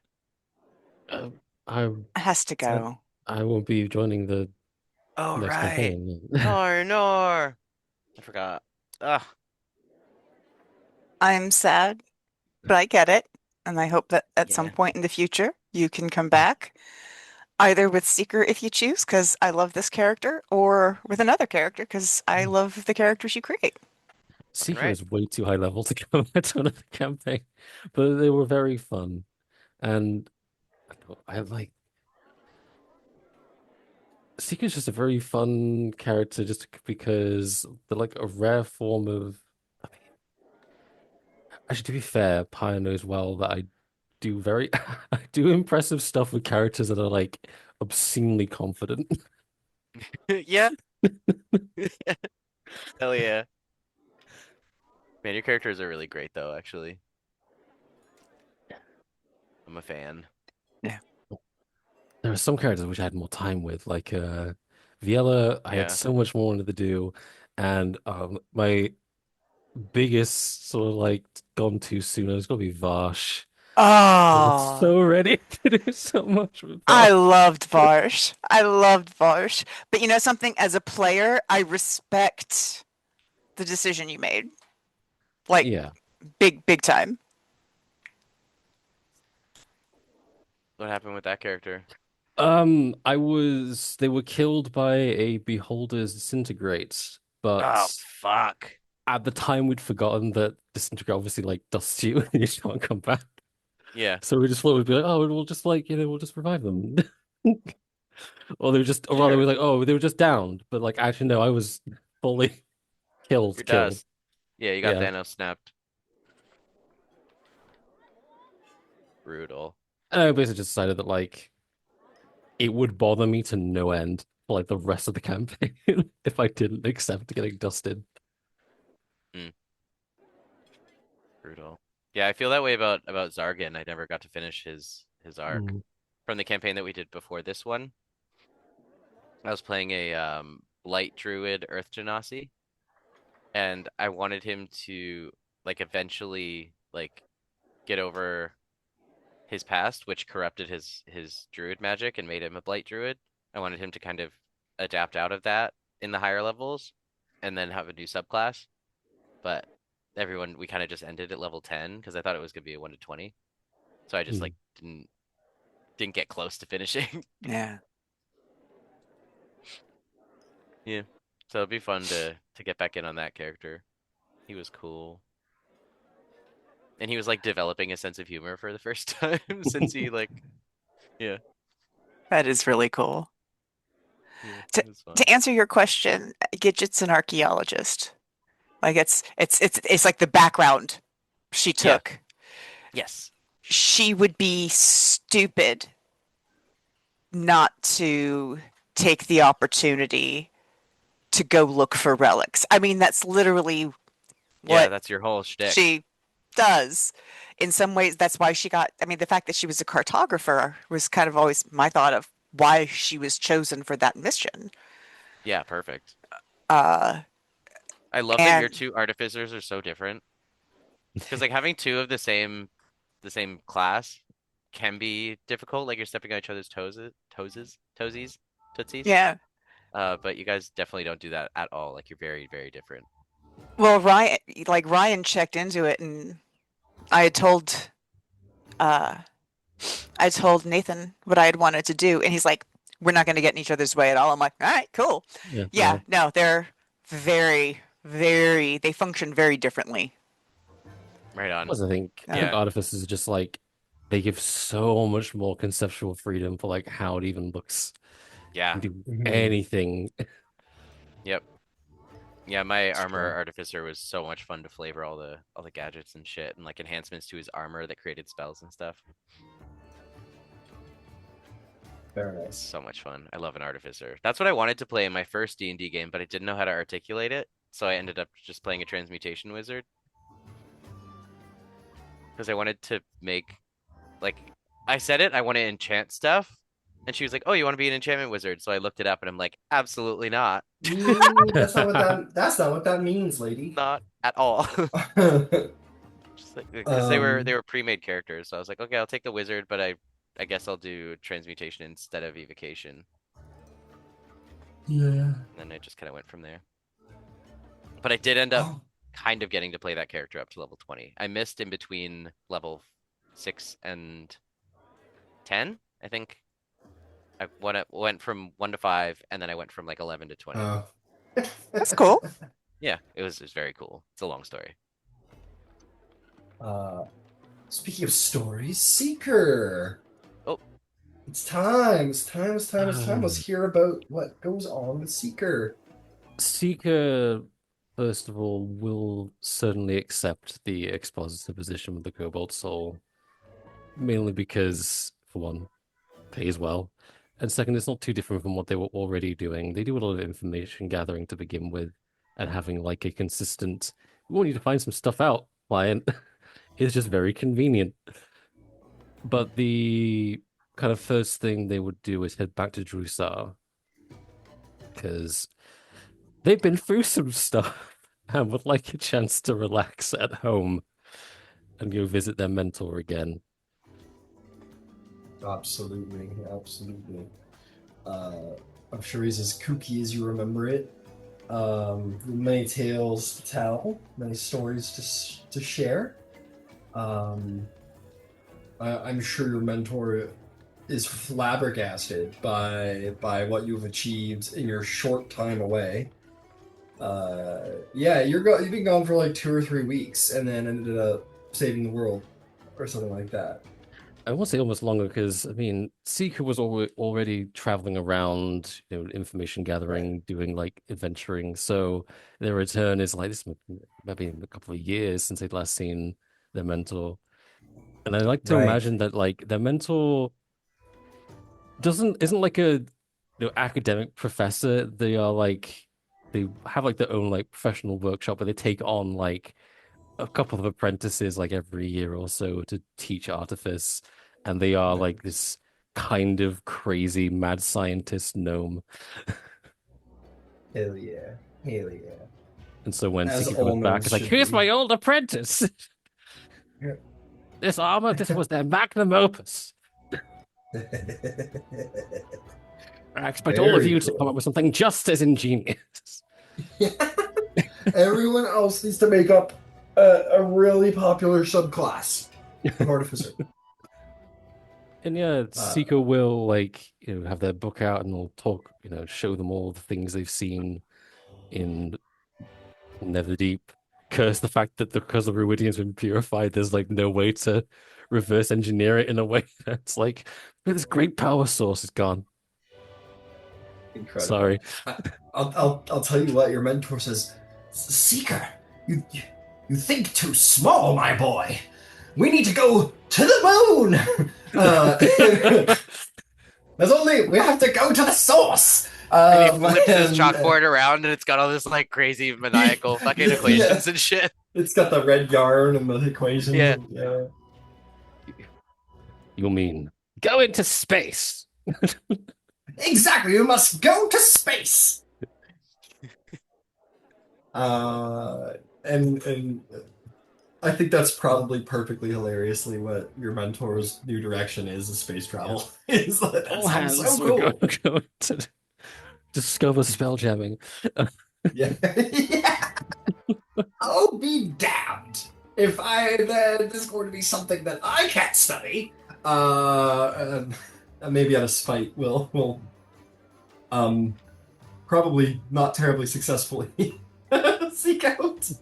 At least not in his lifetime. Seek out. Well, maybe we'll find it. Who knows? Who knows what's possible?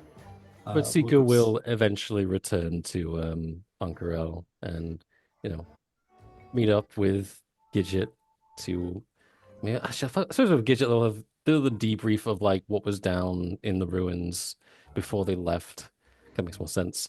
But then once they're back in Bunkerell, they'll accept their assignment for the Cobalt Soul.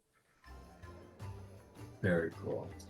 Um, yeah, and as an expositor, uh, you probably become a very, by the nature of your conspicuousness, inconspicuous in your secret dealings and missions with the Cobalt Soul, uh, missions of espionage and finding, securing secrets. I think it's also like an And element of like at this point, there's a certain. I imagine Luminaries are like a little bit famous for what they've done. It's a little bit, Bruh. buddy, they're tremendously just a little bit famous. famous, and Yeah, fame gets you into places. And it sure does. Seeker being a Kenku has this cool Kenku memory. You can Yeah, just listen on conversations. yeah. Like I can't say it enough. Like in this world, like there's no HBO, there's no Game of Thrones, there's no Universal Internet. The only sources of entertainment people really have is like Other board people. games and shit, drinking, whatever. But most importantly is like storytelling. Um, as it is today. I mean, we use the computer and the internet and whatever, but it's storytelling at the end of the day. The more real and exceptional the story, the wider and larger it's going to spread. Make no mistake, you guys are like legends. I'm just People worldwide hear of your names. I'm just imagining now that like Seeker also donates some of their like artifice to the Cobalt Soul and just have these monks running around with these metal gauntlets that shock on hit. The Cobalt Souls are fucking. Yeah, hell yeah, that's sick. Power That's sick as fist hell. monks. Yeah, yeah. There becomes a deep division in the Cobalt Soul where some are like, no, it's about the key and our bodies and spiritual. And like, yeah, well, talk to my gauntlets that I got from That Seeker. and these. Okay, I hear you, but what about that plus gauntlets? Uh, that's sick. I like that. And then them just like loving and fascinating over like the study of your artifice and being like, Yeah. we should call this like armor or something. Like write it down. I still love the way I feel about Seeker's armor and that it's like little tokens that sort of encode the enchantment that they want to do, and it's just like insert ticket into the armor. That is funny. That's You're funny. like Jackie Chan Adventures talismans. That was a That deep would be cut. cool. But like just insert coin and it powers up and does the thing. Yeah, I like that. That's pretty Yeah, cool. sick. You got like a belt of different. Yeah, a little keychain, a little like sort of rectangular little metal Yeah. things that you just slot in. It's very I cool. had an artificer that was in like the real world. Like they went to like high school and stuff in the States. And he had for his spell slots, he would develop like arcane charges that he wore on like a basically a watch that like went down his whole like forearm. So like I would spend one of those arcane batteries on like a first level slot, and if I wanted to upcast it, I would use the second level ones, you know, that were like more advanced. And he just wore that under his school uniform. That was fun. There's so many different ways you could go with Artificer, like so many.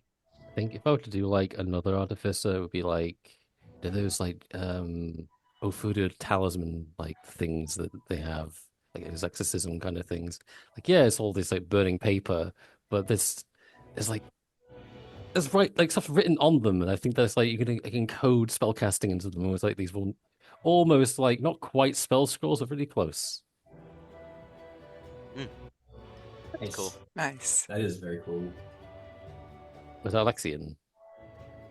That is Alexian, yes. Fanciest. I think that's meant to be like. I think that's meant to be like what you guys would see in the visions, kind of. Ah. This is him walking around on Corral, being like, "Damn, this place is crazy." Is that a peacock?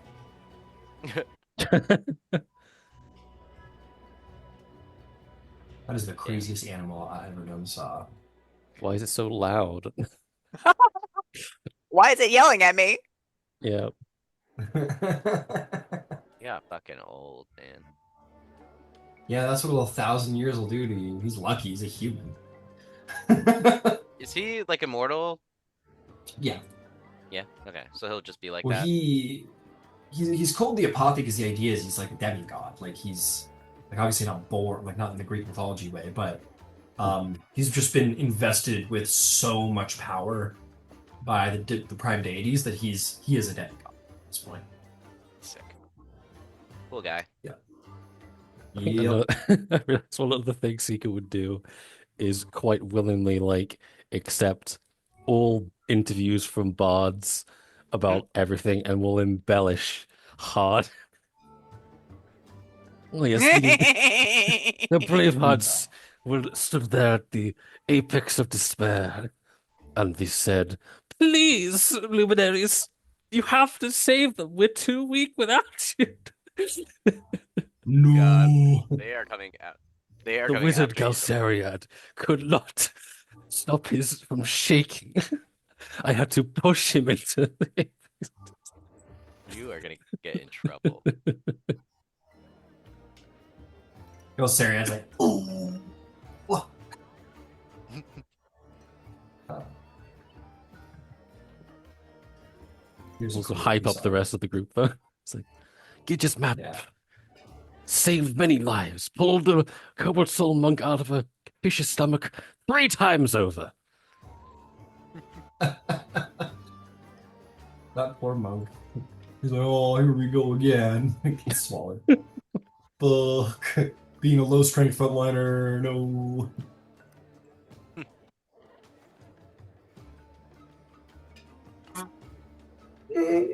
Excellent, excellent. Holy crap. Yeah, the Apothian remains in Ank'Harel. I mean, things go back to the way they were, the status quo, so you will. And make no mistake, your names are well known. You guys become household names in Ank'Harel. Your legend is told far and wide across Marquette, and surely soon enough, so will your legend be told in other continents. Um, your name slowly, the legend of it growing across the world. But in Marquette, all know the Luminaries. There'll be children power scaling us in the streets. Who would win, Seeker or Grok Strongjaw? Yeah, how about that? You guys see some kids run down the street, dressed up as you. Or Oh one my of, God. one of them's holding a trident, one of them's got like cardboard, taped to his body, and another one's got just like a big old piece of paper all rolled up, and Fire they're all Lumen, going bam, totally bam, bam. powered, totally Aura Farms versus Pike Trick. Oh. Yeah, that's funny. That's actually very funny. That is objectively funny. Uh, the bigger aura than Pike Trick with it. Yeah, it's like, oh, the Luminaries versus Vox Machina. Vox Machina obviously wins. Did Vox Machina go into the heart of despair? No, I don't think so. But yeah, they only banished Vecna. And a whole you guys have taken off. Your And myths there's and like legends are baseball sealed. cards, but like hero cards. And they're Yeah, like, hero. Who's down for some? Who's down for some magic? yeah, yeah. Exandria. New phone game. Woo! I won't be downloading it. Incredible. Is Also, there any? Yeah. I'll send a letter. So I'll go back to the Cobalt Soul or whatever and get the letter that I, upon my death, would be sent back to, my people. I'll get those back. Yeah, just kind of, yeah, that's okay. I'm just gonna not. Send this one Um, instead. yeah, send this one instead. So I'll I have one to basically send to my became way dad. cooler. I'll have one to Yeah. send to my dad that is a lot more like vulnerable and detailed. And then I'll send one to my mom as well, where she is. That is just, blanket statement obligation mail, basically, where like I'm out, I decided to leave home. I am, in where are we, Jusar? I think Jamil will take this letter and he'll be like, if you were to have died, I would have found a way to have got this there in respect.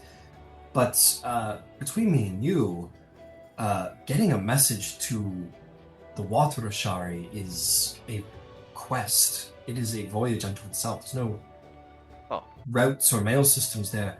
Maybe it would be best if you returned home and told them yourself one day. would like to.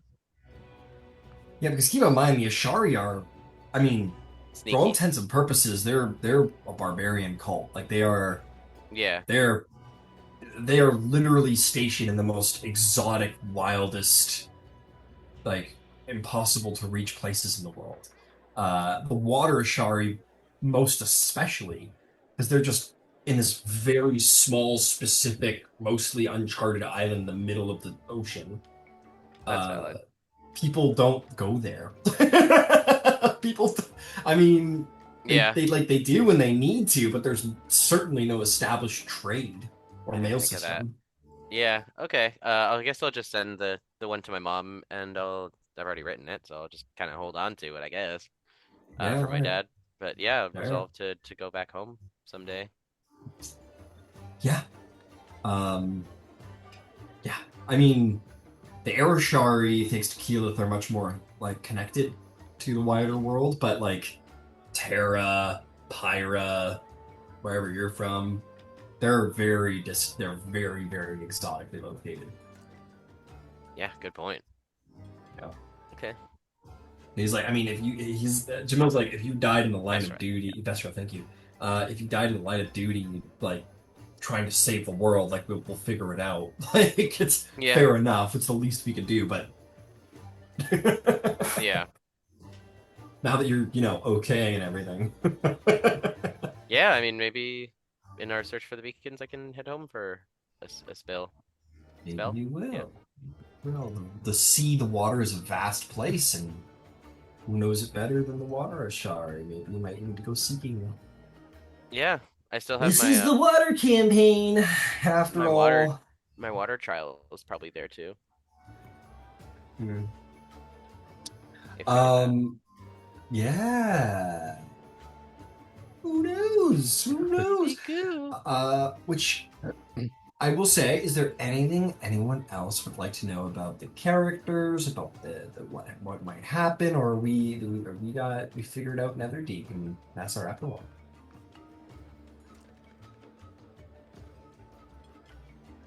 I'm satisfied. Yeah. They Yeah, I call it the think water Yeah. campaign, but it's the yeah, psychic campaign. It was it was a definitely the psychic second. pain. Yeah, yeah. There was a lot more water than in most campaigns, though. I'll have that. Um, that's where we'll call Netherdeep and start talking about what the new game, what you Yay! two might want out of this new game. Um, it's however you guys want to handle it. I can tell you about what I had planned. If you guys are fine, that's good too. If you wanted to talk about like what you would like to get out of the game, places you'd like to go, things you'd like to do, things you'd like to play into, that can be done here. That can be a private message if you don't feel comfortable with that. Whatever you guys want to do. Um, so let's chat about that. So I'll tell you what I had planned. I thought it was going to be certainly like a large section of it would be based in Wild Melt. Um, but I thought I'd like because I mean they know about the beacons and the Luxon and the secrets of it, and that'd be a great place to start out the adventure. But in the seeking of the beacons, yeah, seeker, I was gonna say I will probably step out here because I don't want yeah, to like influence your choices for the next campaign. I really hope whatever you choose, that you enjoy and have a really great time. Thank you And it's so been a much, Take man. care, It pleasure was a playing with Nathan. blast playing everyone. with you. Bye bye. yeah. See you, Bye. everybody. Aw, Oh man, I know. I'm so I'm sad. bummed. Yeah, yeah, it is what it is, I suppose. he was great to play Um, with. yeah, it was a lot of yeah. Nathan's great. Um, but regardless, so yeah, there would definitely be probably some world traveling going on there. There's a lot of places to go and seek out these beacons across Exandria. I was thinking you'd probably visit probably all the continents Yeah. for the seeking of this beacon. The Shattered There, Teeth would be really cool. yeah, I was definitely thinking about. Uh, I definitely would want to go there, but the lure of I don't know. We'll go there. We can Hmm. check it out. Did the Um, the beacons get created like right around the Calamity time? Me neither. Nobody truly knows. Well, if it Um, was, then it would make sense that there could be a fragment there. Well, the official lore is that the Drow, having escaped the influence of Lolth, first emerged out in what is modern day the World. uh, Kryn Dynasty Hmm. lands, so Eastern Wildmount. Oh, that's And where I when was they from. yeah, and when they first emerged out in this place, they found the first beacon there. Hmm. And then that became the source of their religion and their culture and blah blah blah. Wow. Way to just go from So, one cult to another. so I think the idea is that like, th and then also with the lore, the idea that like these are part of a god who fell in the calamity. Um, that the fall of Avalier predates that in the timeline. So while I do want to go to the Shattered Teeth, that sounds fun, and I can I will find a reason. Yeah. It is I can find a reason. There may It's your world. probably won't be a beacon there, but I can find a reason to go. Or maybe there Okay. is one that got stowed away. I mean, just because the Kryn were, hey, keep in mind, the Kryn are a very nobody really knows a lot about the Kryn. They're a very mysterious culture and country. Yeah. Which is to say, mean that who's to say there aren't beacons out there where their own little subcultures and sub-religions have been formed outside the Kryn dynasty? Who's to say someone didn't find a beacon and take it to the Shattered Teeth for whatever reason? I don't know. Yeah. Point is, I could think of 100 reasons why we could have to end up at the Shattered Teeth, and that could be a very fun place to explore. Cool. Cool. I as for your stories, I mean, Coryllis, like I could very easily find a way for us to have to go to the Ashari, Hmm. and there could be a little, I don't know, a little Aramante situation, perhaps. Woo. That could be fun. If you went to the Air Ashari, you'd have to meet good old Keyleth. That would be fun. That would be fun. Um, I think if we're gonna do a tour, I think an Aramante situation would have to be included, and that'd be very fun. Yeah. And then I have, Um, a job when I'm finished. job, yeah, I guess so.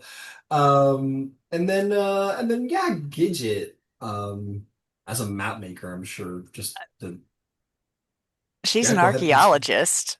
Yeah, yeah, yeah. Literal, I mean, you're asking her to go find uh relics of an ancient. Yeah, I mean, That's an easy sell. that's you're literally asking her to do her job.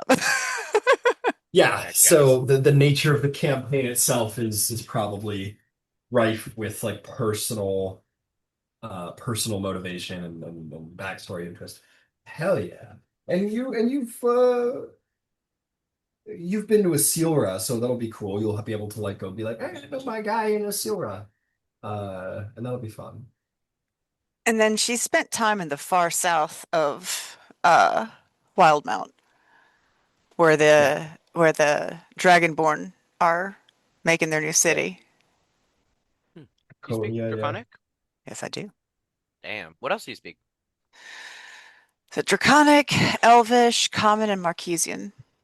Sick. I also have four. Common, Marquesian, Primordial, and Zemnian. Nice. Yeah, well, your backstory, Krillis, was very like world toury in a way.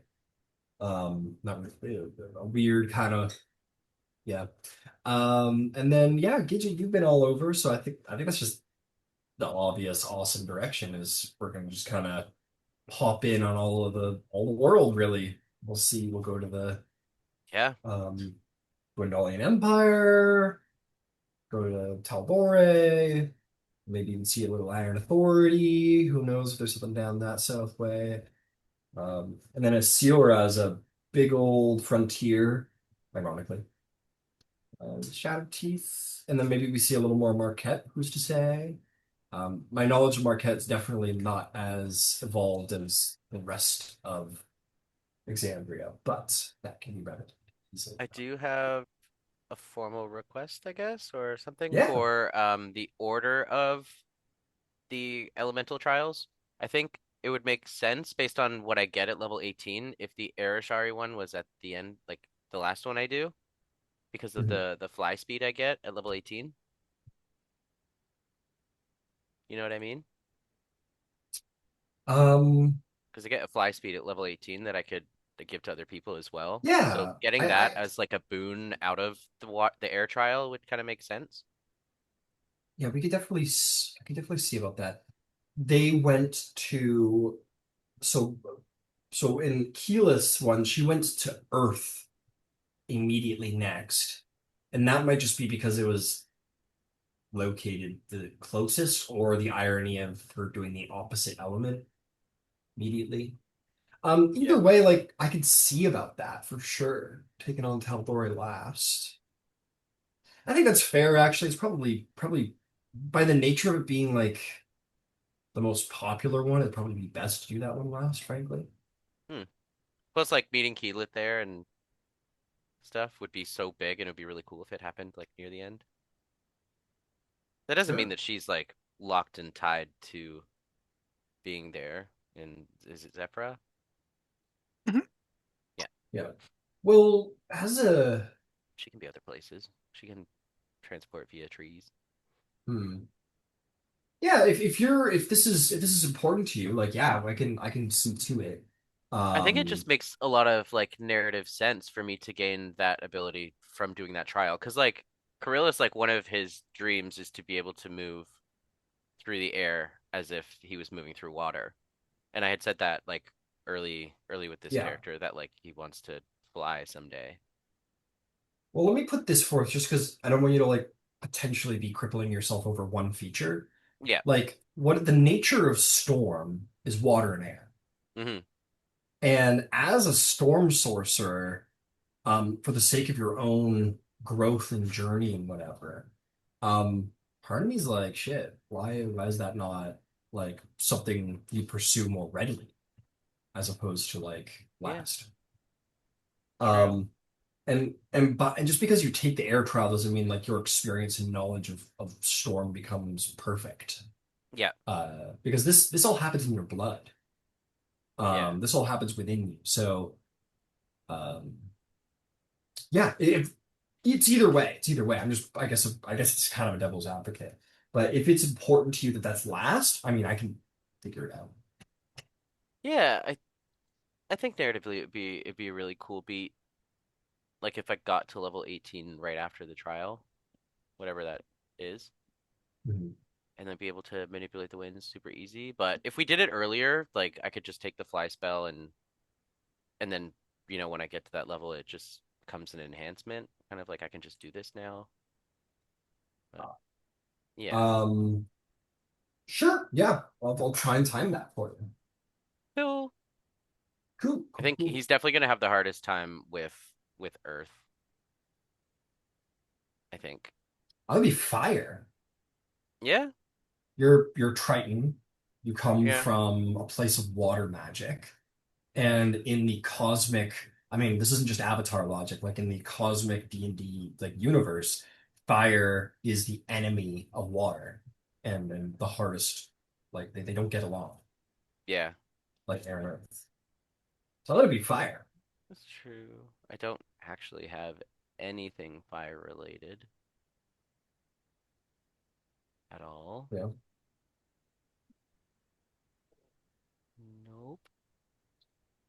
No. Yeah, that's I how you just feel. have like lightning, ice, and like movement magic for the most part. Yeah. Yeah, yeah, yeah, yeah, yeah, yeah, yeah. Yeah, yeah, for sure.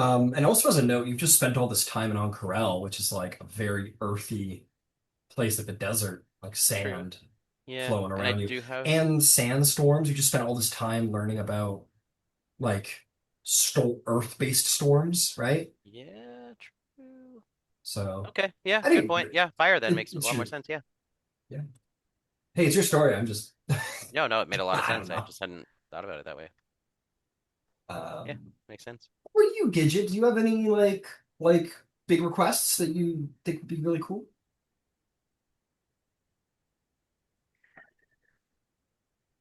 I could actually use some help in that regard because to a certain extent, her background has fit the campaigns so well that just going through the campaigns is a huge reward. Like her being able to write the book and coordinate with the first bard and do all of that.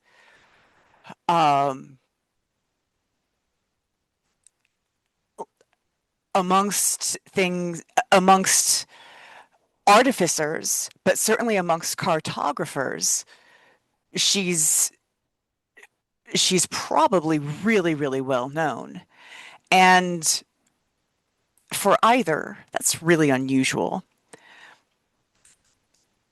I don't know where else to take her to kind of fill her out emotionally. Uh, Yeah, the backstory didn't. I guess now, yeah, now that you bring it up, I guess it is a very emotionally charged backstory, um, which is fine. Um, Not every character needs to have their arc based on like an emotional experience, which is fine. Yvain's wasn't. You've, uh, I think it was a little bit. There was expectation. I mean, True. expectation brings about a lot of stuff. Um, but Gidget's like in her element and is like trying to be a better cartographer and like reveal the world. Um, I think her background is kind of like Tomb Raider, Indiana. Well, not Tomb Raider. Her fucking parents died, but so exclude the parents dying part. More like an Indiana Jones then, where Yeah. he's just like a smart guy who has a passion for archaeology and adventure, and he's not particularly emotionally charged for that. I guess there's the whole like everyone's influenced by their parents. Maybe that's it. Maybe I've said it enough times. Maybe you could just like throw in a little addition to your backstory about what is it because let's be honest, all nobody has a perfect relationship with their parents. It just Yeah. they're formative to us because eventually we realize our parents are not perfect, and that freaks us out. So maybe just add a little to your backstory about like what is Gidget's trial when it comes to family and like how does that shape who she is? Um, Maybe you Okay. were told to do something else in your pursuits. Maybe you weren't directed towards archaeology.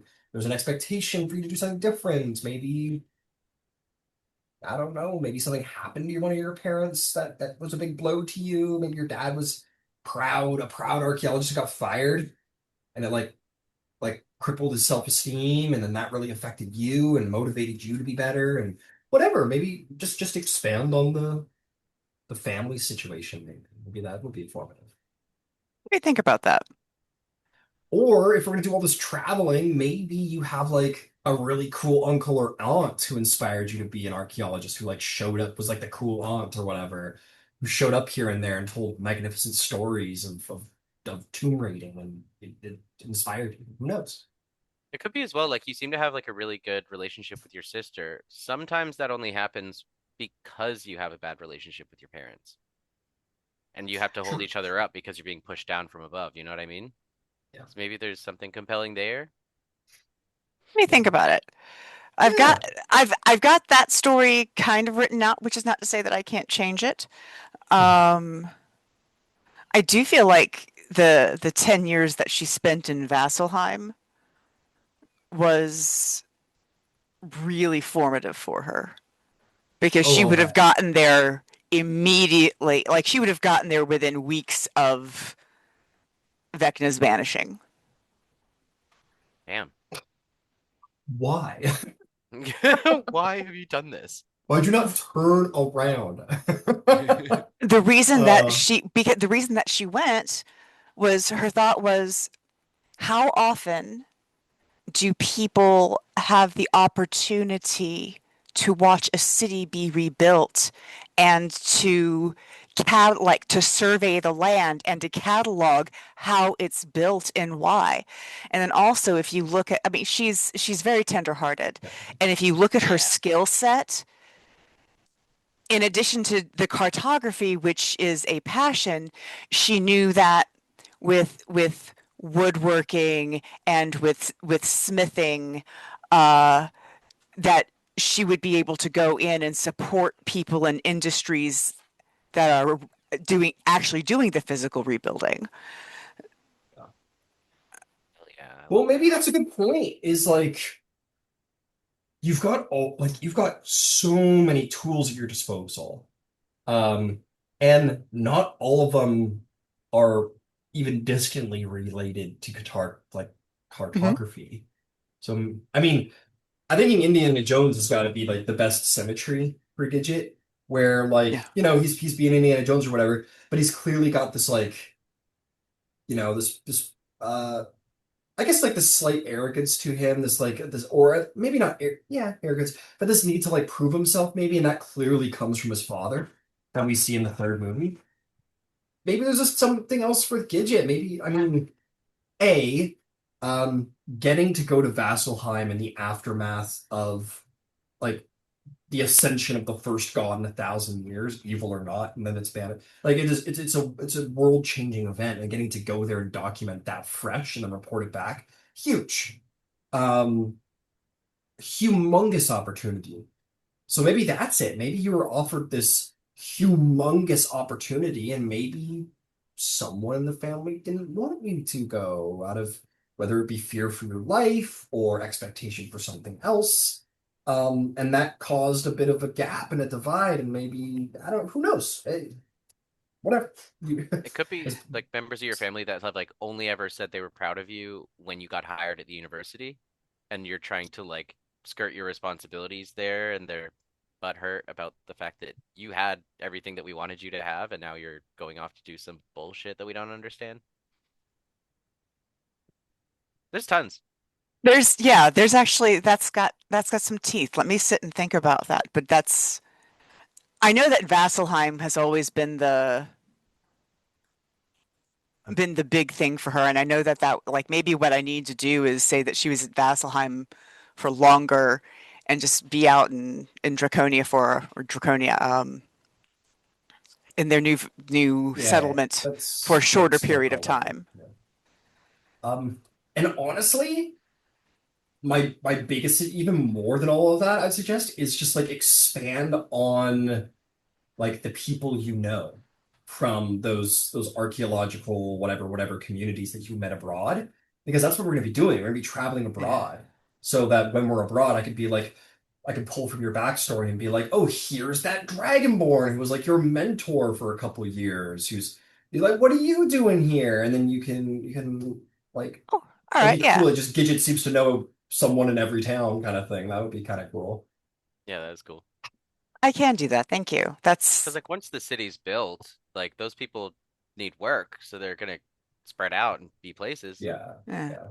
Well, anyone who, yeah, like that's the lifestyle that those people live, right? Like people aren't just like making a special exception to pack up their entire lives and go to another city for 10 years. Uh, those people are probably dedicated traveling archaeologists who are abroad for their lives, and you'll run into them here and there. And that could be very cool. That could be cool to draw. The reason that Gidget ended up uh, amongst the Dragonborn is that as they settled their city, they actually sent. There was a group of people who came to Vasselheim on a pilgrimage Ooh. uh, because they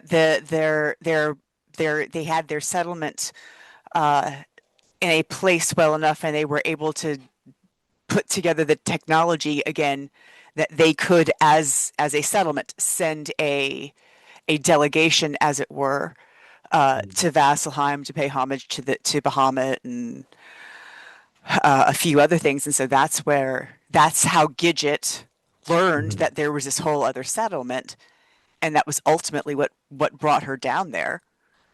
Yeah. So So make it not just archaeologists, but travelers that you yeah, run into, right? Like Yeah, adventurers, other adventurers, and a cheeky tomb little raiders NPC and list. dungeon delvers. and Um, that's why she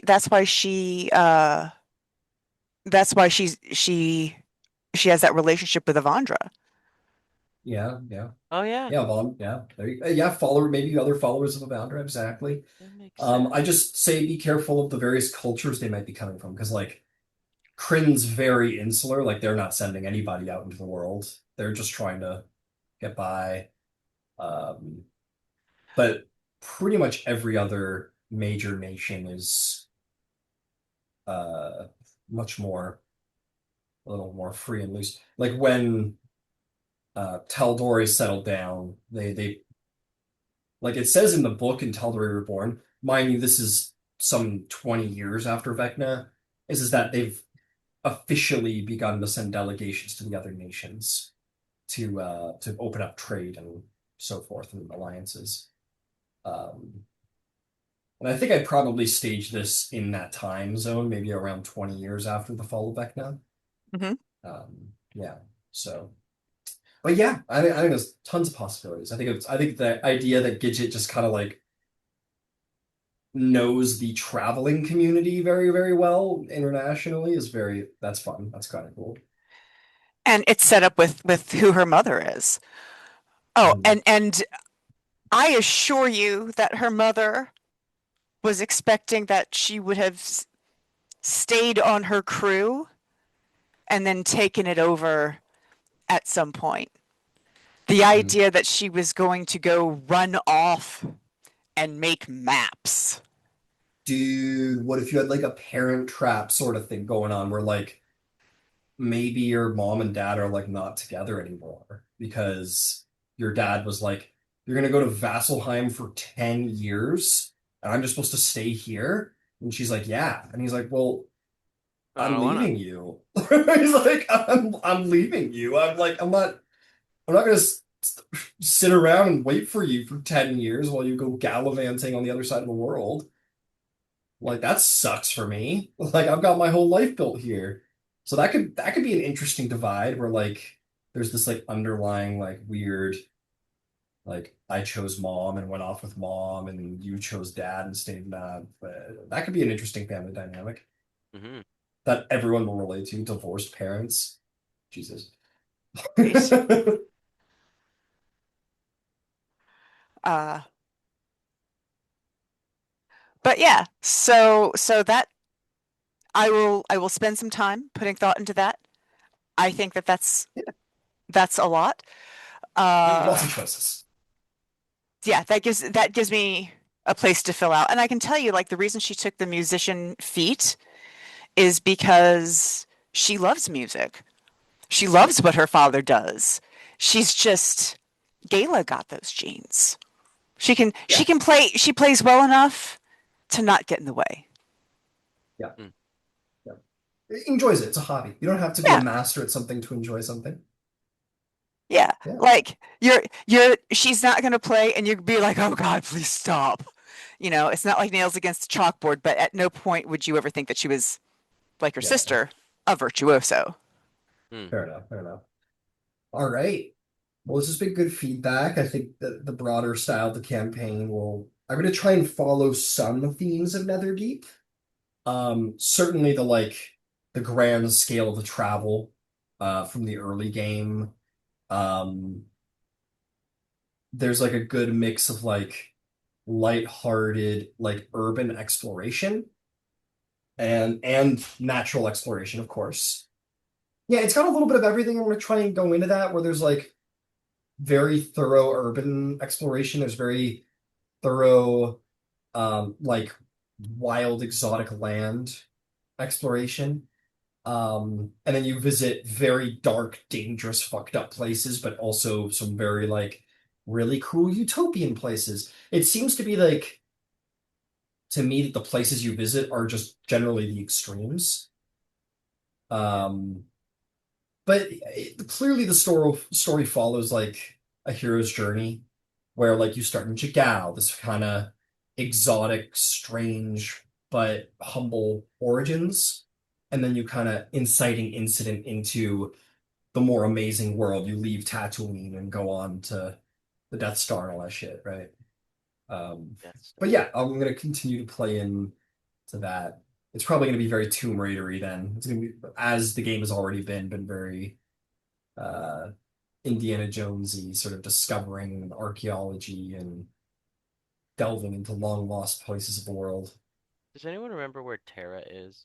I do. Yes, tell me. Terra, Terra like is in the Cliff Keep Mountains. north In of in So if Tal'Dorei. you go to Taldore, towards the yeah. north, you're going to find Lyrengorn. If you go almost due south, Yeah. Oh, there it is. Haha. Okay then. in the other campaign, Evie is from Terra. Yeah, Gotcha. She is an deep, Earth Ashari. yeah, deep, Sick. deep, deep in the Cliffkeep Mountains. Yeah, Okay, these Terra and people, Zephyra aren't too far from each other. No, they're not. they're I Compared to would the say they others, are compared to the others. Yeah, that's fair. Yeah, because Um, Pyra is. they are closer Oh, to each other than any other two are to each other. I don't yeah. know. I don't know about that. Pyra and whatever the fucking water one is, the other Zephyra, Vesra? Vestra, yeah, Vestra. it's off the coast of Asilra. Like it's in the water, but it's off the coast of Asilra. Like it's on the same map as the Okay, Asilra map. two fingers Okay, closed. I didn't I realize think, that. yeah, I think That's fantastic. those Alright, two Zephyra. There. portals are on similar continents or on the same Yeah, continent. Like they're fire and water is one continent, and then earth and air is the other continent, and then Wildmount got left out, and Terra and Marquette got left Zephyra out. are like marginally closer, but they're yeah, Yeah, they're pretty marginally. much yeah, barely any difference. Yeah, you're right. Yeah, but both of them you have to travel over land to get to, which is more optimal than Yeah, traveling out into the middle of open ocean. yeah. Pyra's in Isilra, and then in the middle where Hawaii would be is where Vestra is, and then So I'd probably say a lot of mountains.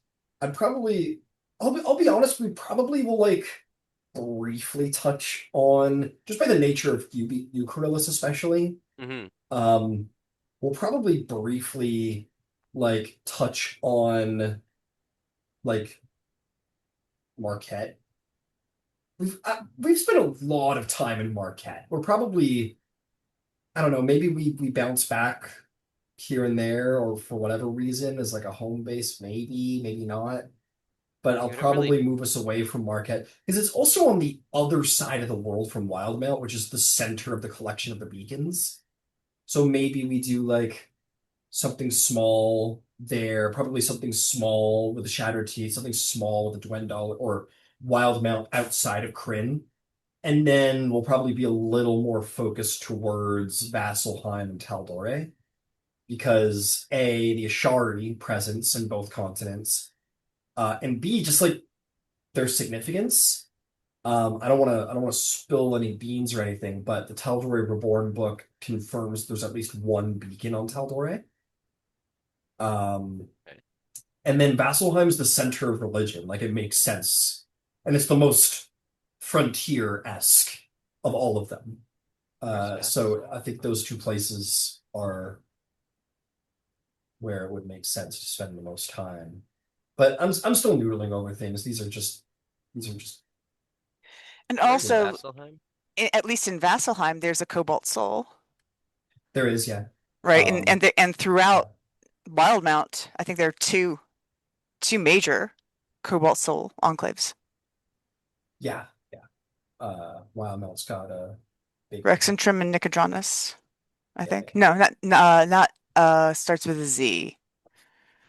Zadash. So absolutely. So I have a plan for a base of operations for you guys, which I don't want to reveal. I don't want to spoil any surprises. But this is definitely going to be like an intense travel-y game. Um, and I think I'm going to,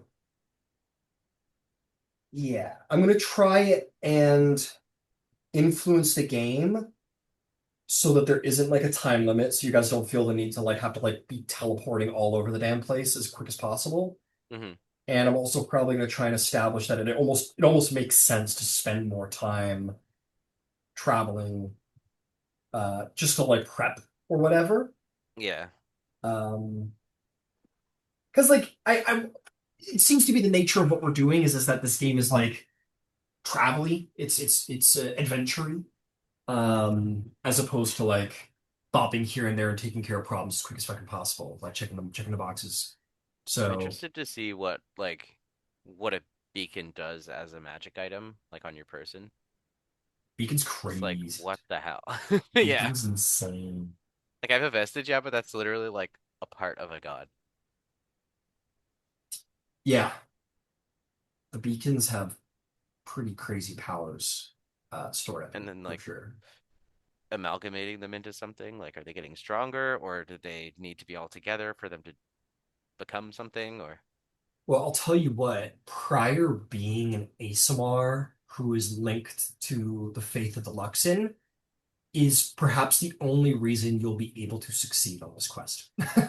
yeah, right on. Because I can't see another reason why the Kryn dynasty would be willing to go along with this, Yeah, other than literally like a divine messiah showing up and being like, I've been sent by the Luxon to restore the Luxon to their prime glory. yeah. At Um, least I speak the language. That helps, and I have the um, accent. I think it goes without saying that like there's going to have to be like at least a very brief political arc when you get to Rosanna, the capital of Yeah, the Kryn dynasty, yeah, I figured. because you're gonna need to convince them to get rid of the Luxon Lincolns.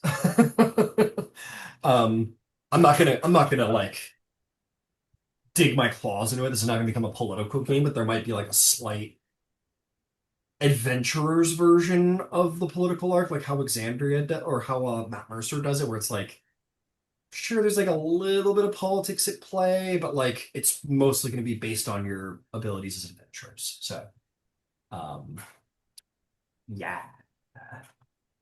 Um, I might. I'm trying to decide if I want you guys to go to Rosanna immediately or not, because I feel like you're going to spend some time in Rosanna. We just spend a lot of time in Ankara. It might be nice to get out there and adventure for a little bit first. Yeah, Rosanna's actually really far from where I grew up. It is. It's on the other side of the world. Well, I grew So up in Ice maybe, Haven, which is in the same continent. It's like just north of the Zemni Fields in the Dwendalian Empire. yeah, Wildmount is far. So maybe you guys end up going to the Shattered Teeth first or something to go track something down. I don't know. I'm gonna I say think this. that makes I'm gonna sense though. yeah. Uh I think so. So I will say this. I want us to get going for next week because obviously we want to Yeah, play. But I'll say be prepared that I might ask for the extra bit of time to just get everything ready to go. Because yeah, like I can be like off the cuff and be like, all right, let's go, let's just get right into it. But to have like a broader picture of what the game's gonna be does affect things, like even at the yeah. beginning. I mean, waiting Um, another week would make sense because it gives us time to get more players too. yeah, put Because it's some more just feelers out for the three of players. us now. Yeah. I'm gonna put out I'm gonna try and probably either put out an ad today or tomorrow. So that I'm not gonna be annoying the internet when I put another one out next week if I need Yeah, to. that's a good idea. Um, but yeah, I could use the help if you guys happen to know anyone who would be interested.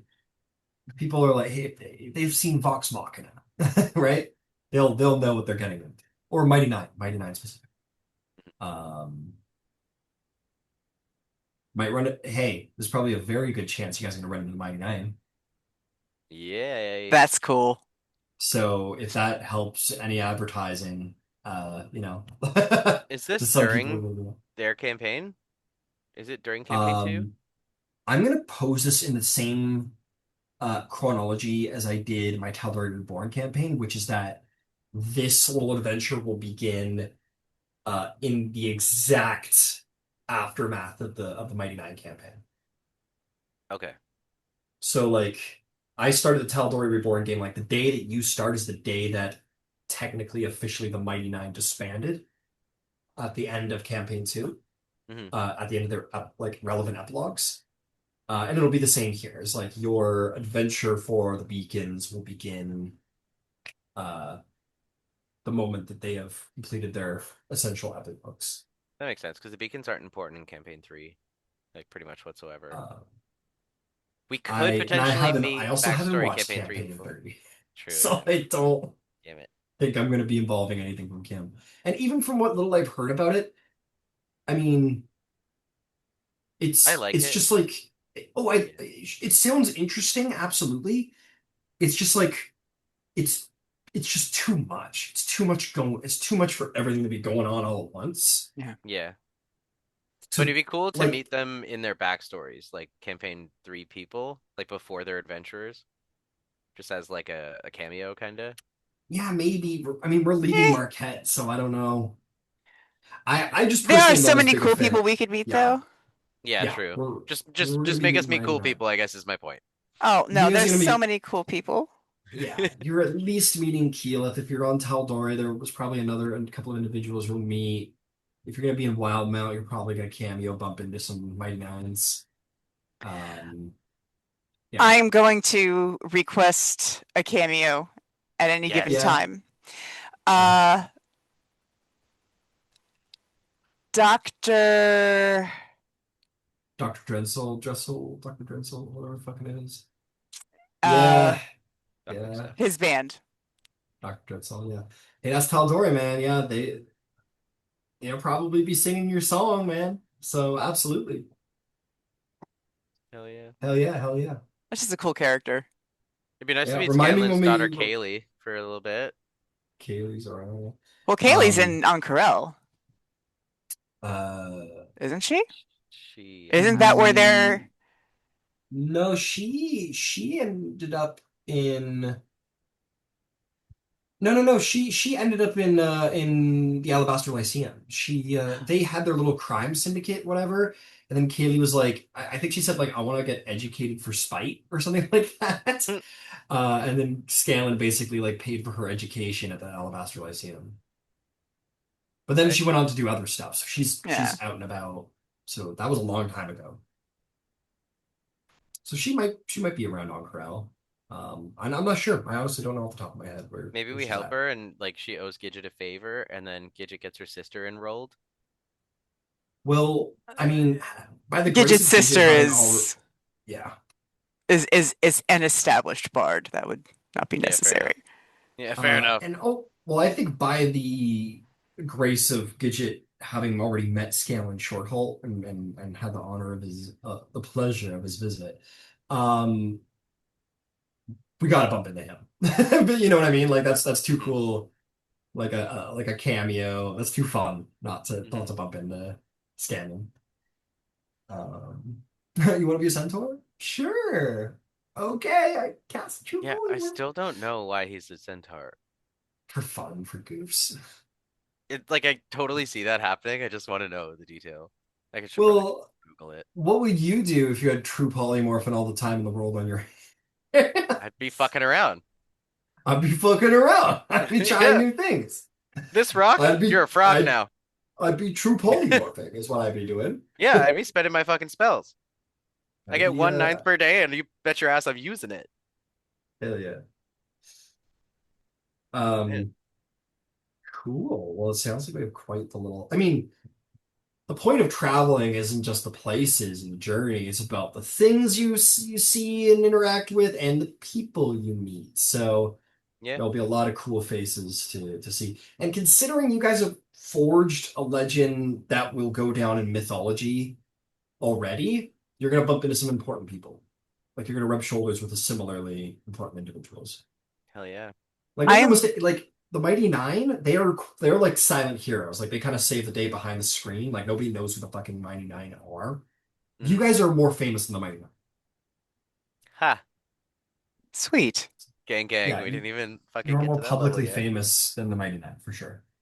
Thanks for saying Huzzah. that. I just like have trouble putting things into context, like how I see things in my brain, and like like trying to demonstrate like you guys are rock stars. Like this is what people care about. Like they don't care about movie stars in Exandria. They don't care about theater performers in Exandria. They care about adventuring heroes, right? That's what they care about.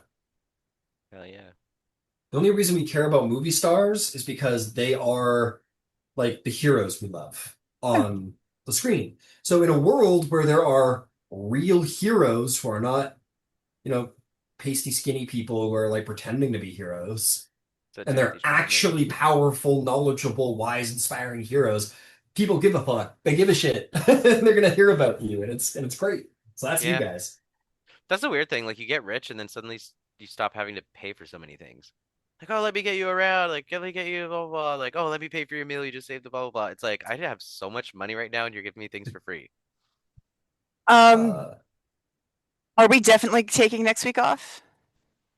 Like for sure, for sure. We should probably mark it down. Yeah, All I think right. it's just good practice to take the extra minute and be sure.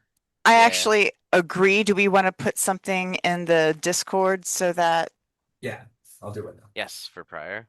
yeah, so that he knows? Good idea. And I am going to excuse myself. Yeah. I will see Okay. you in, oh wow, I've been recording all of this. I didn't even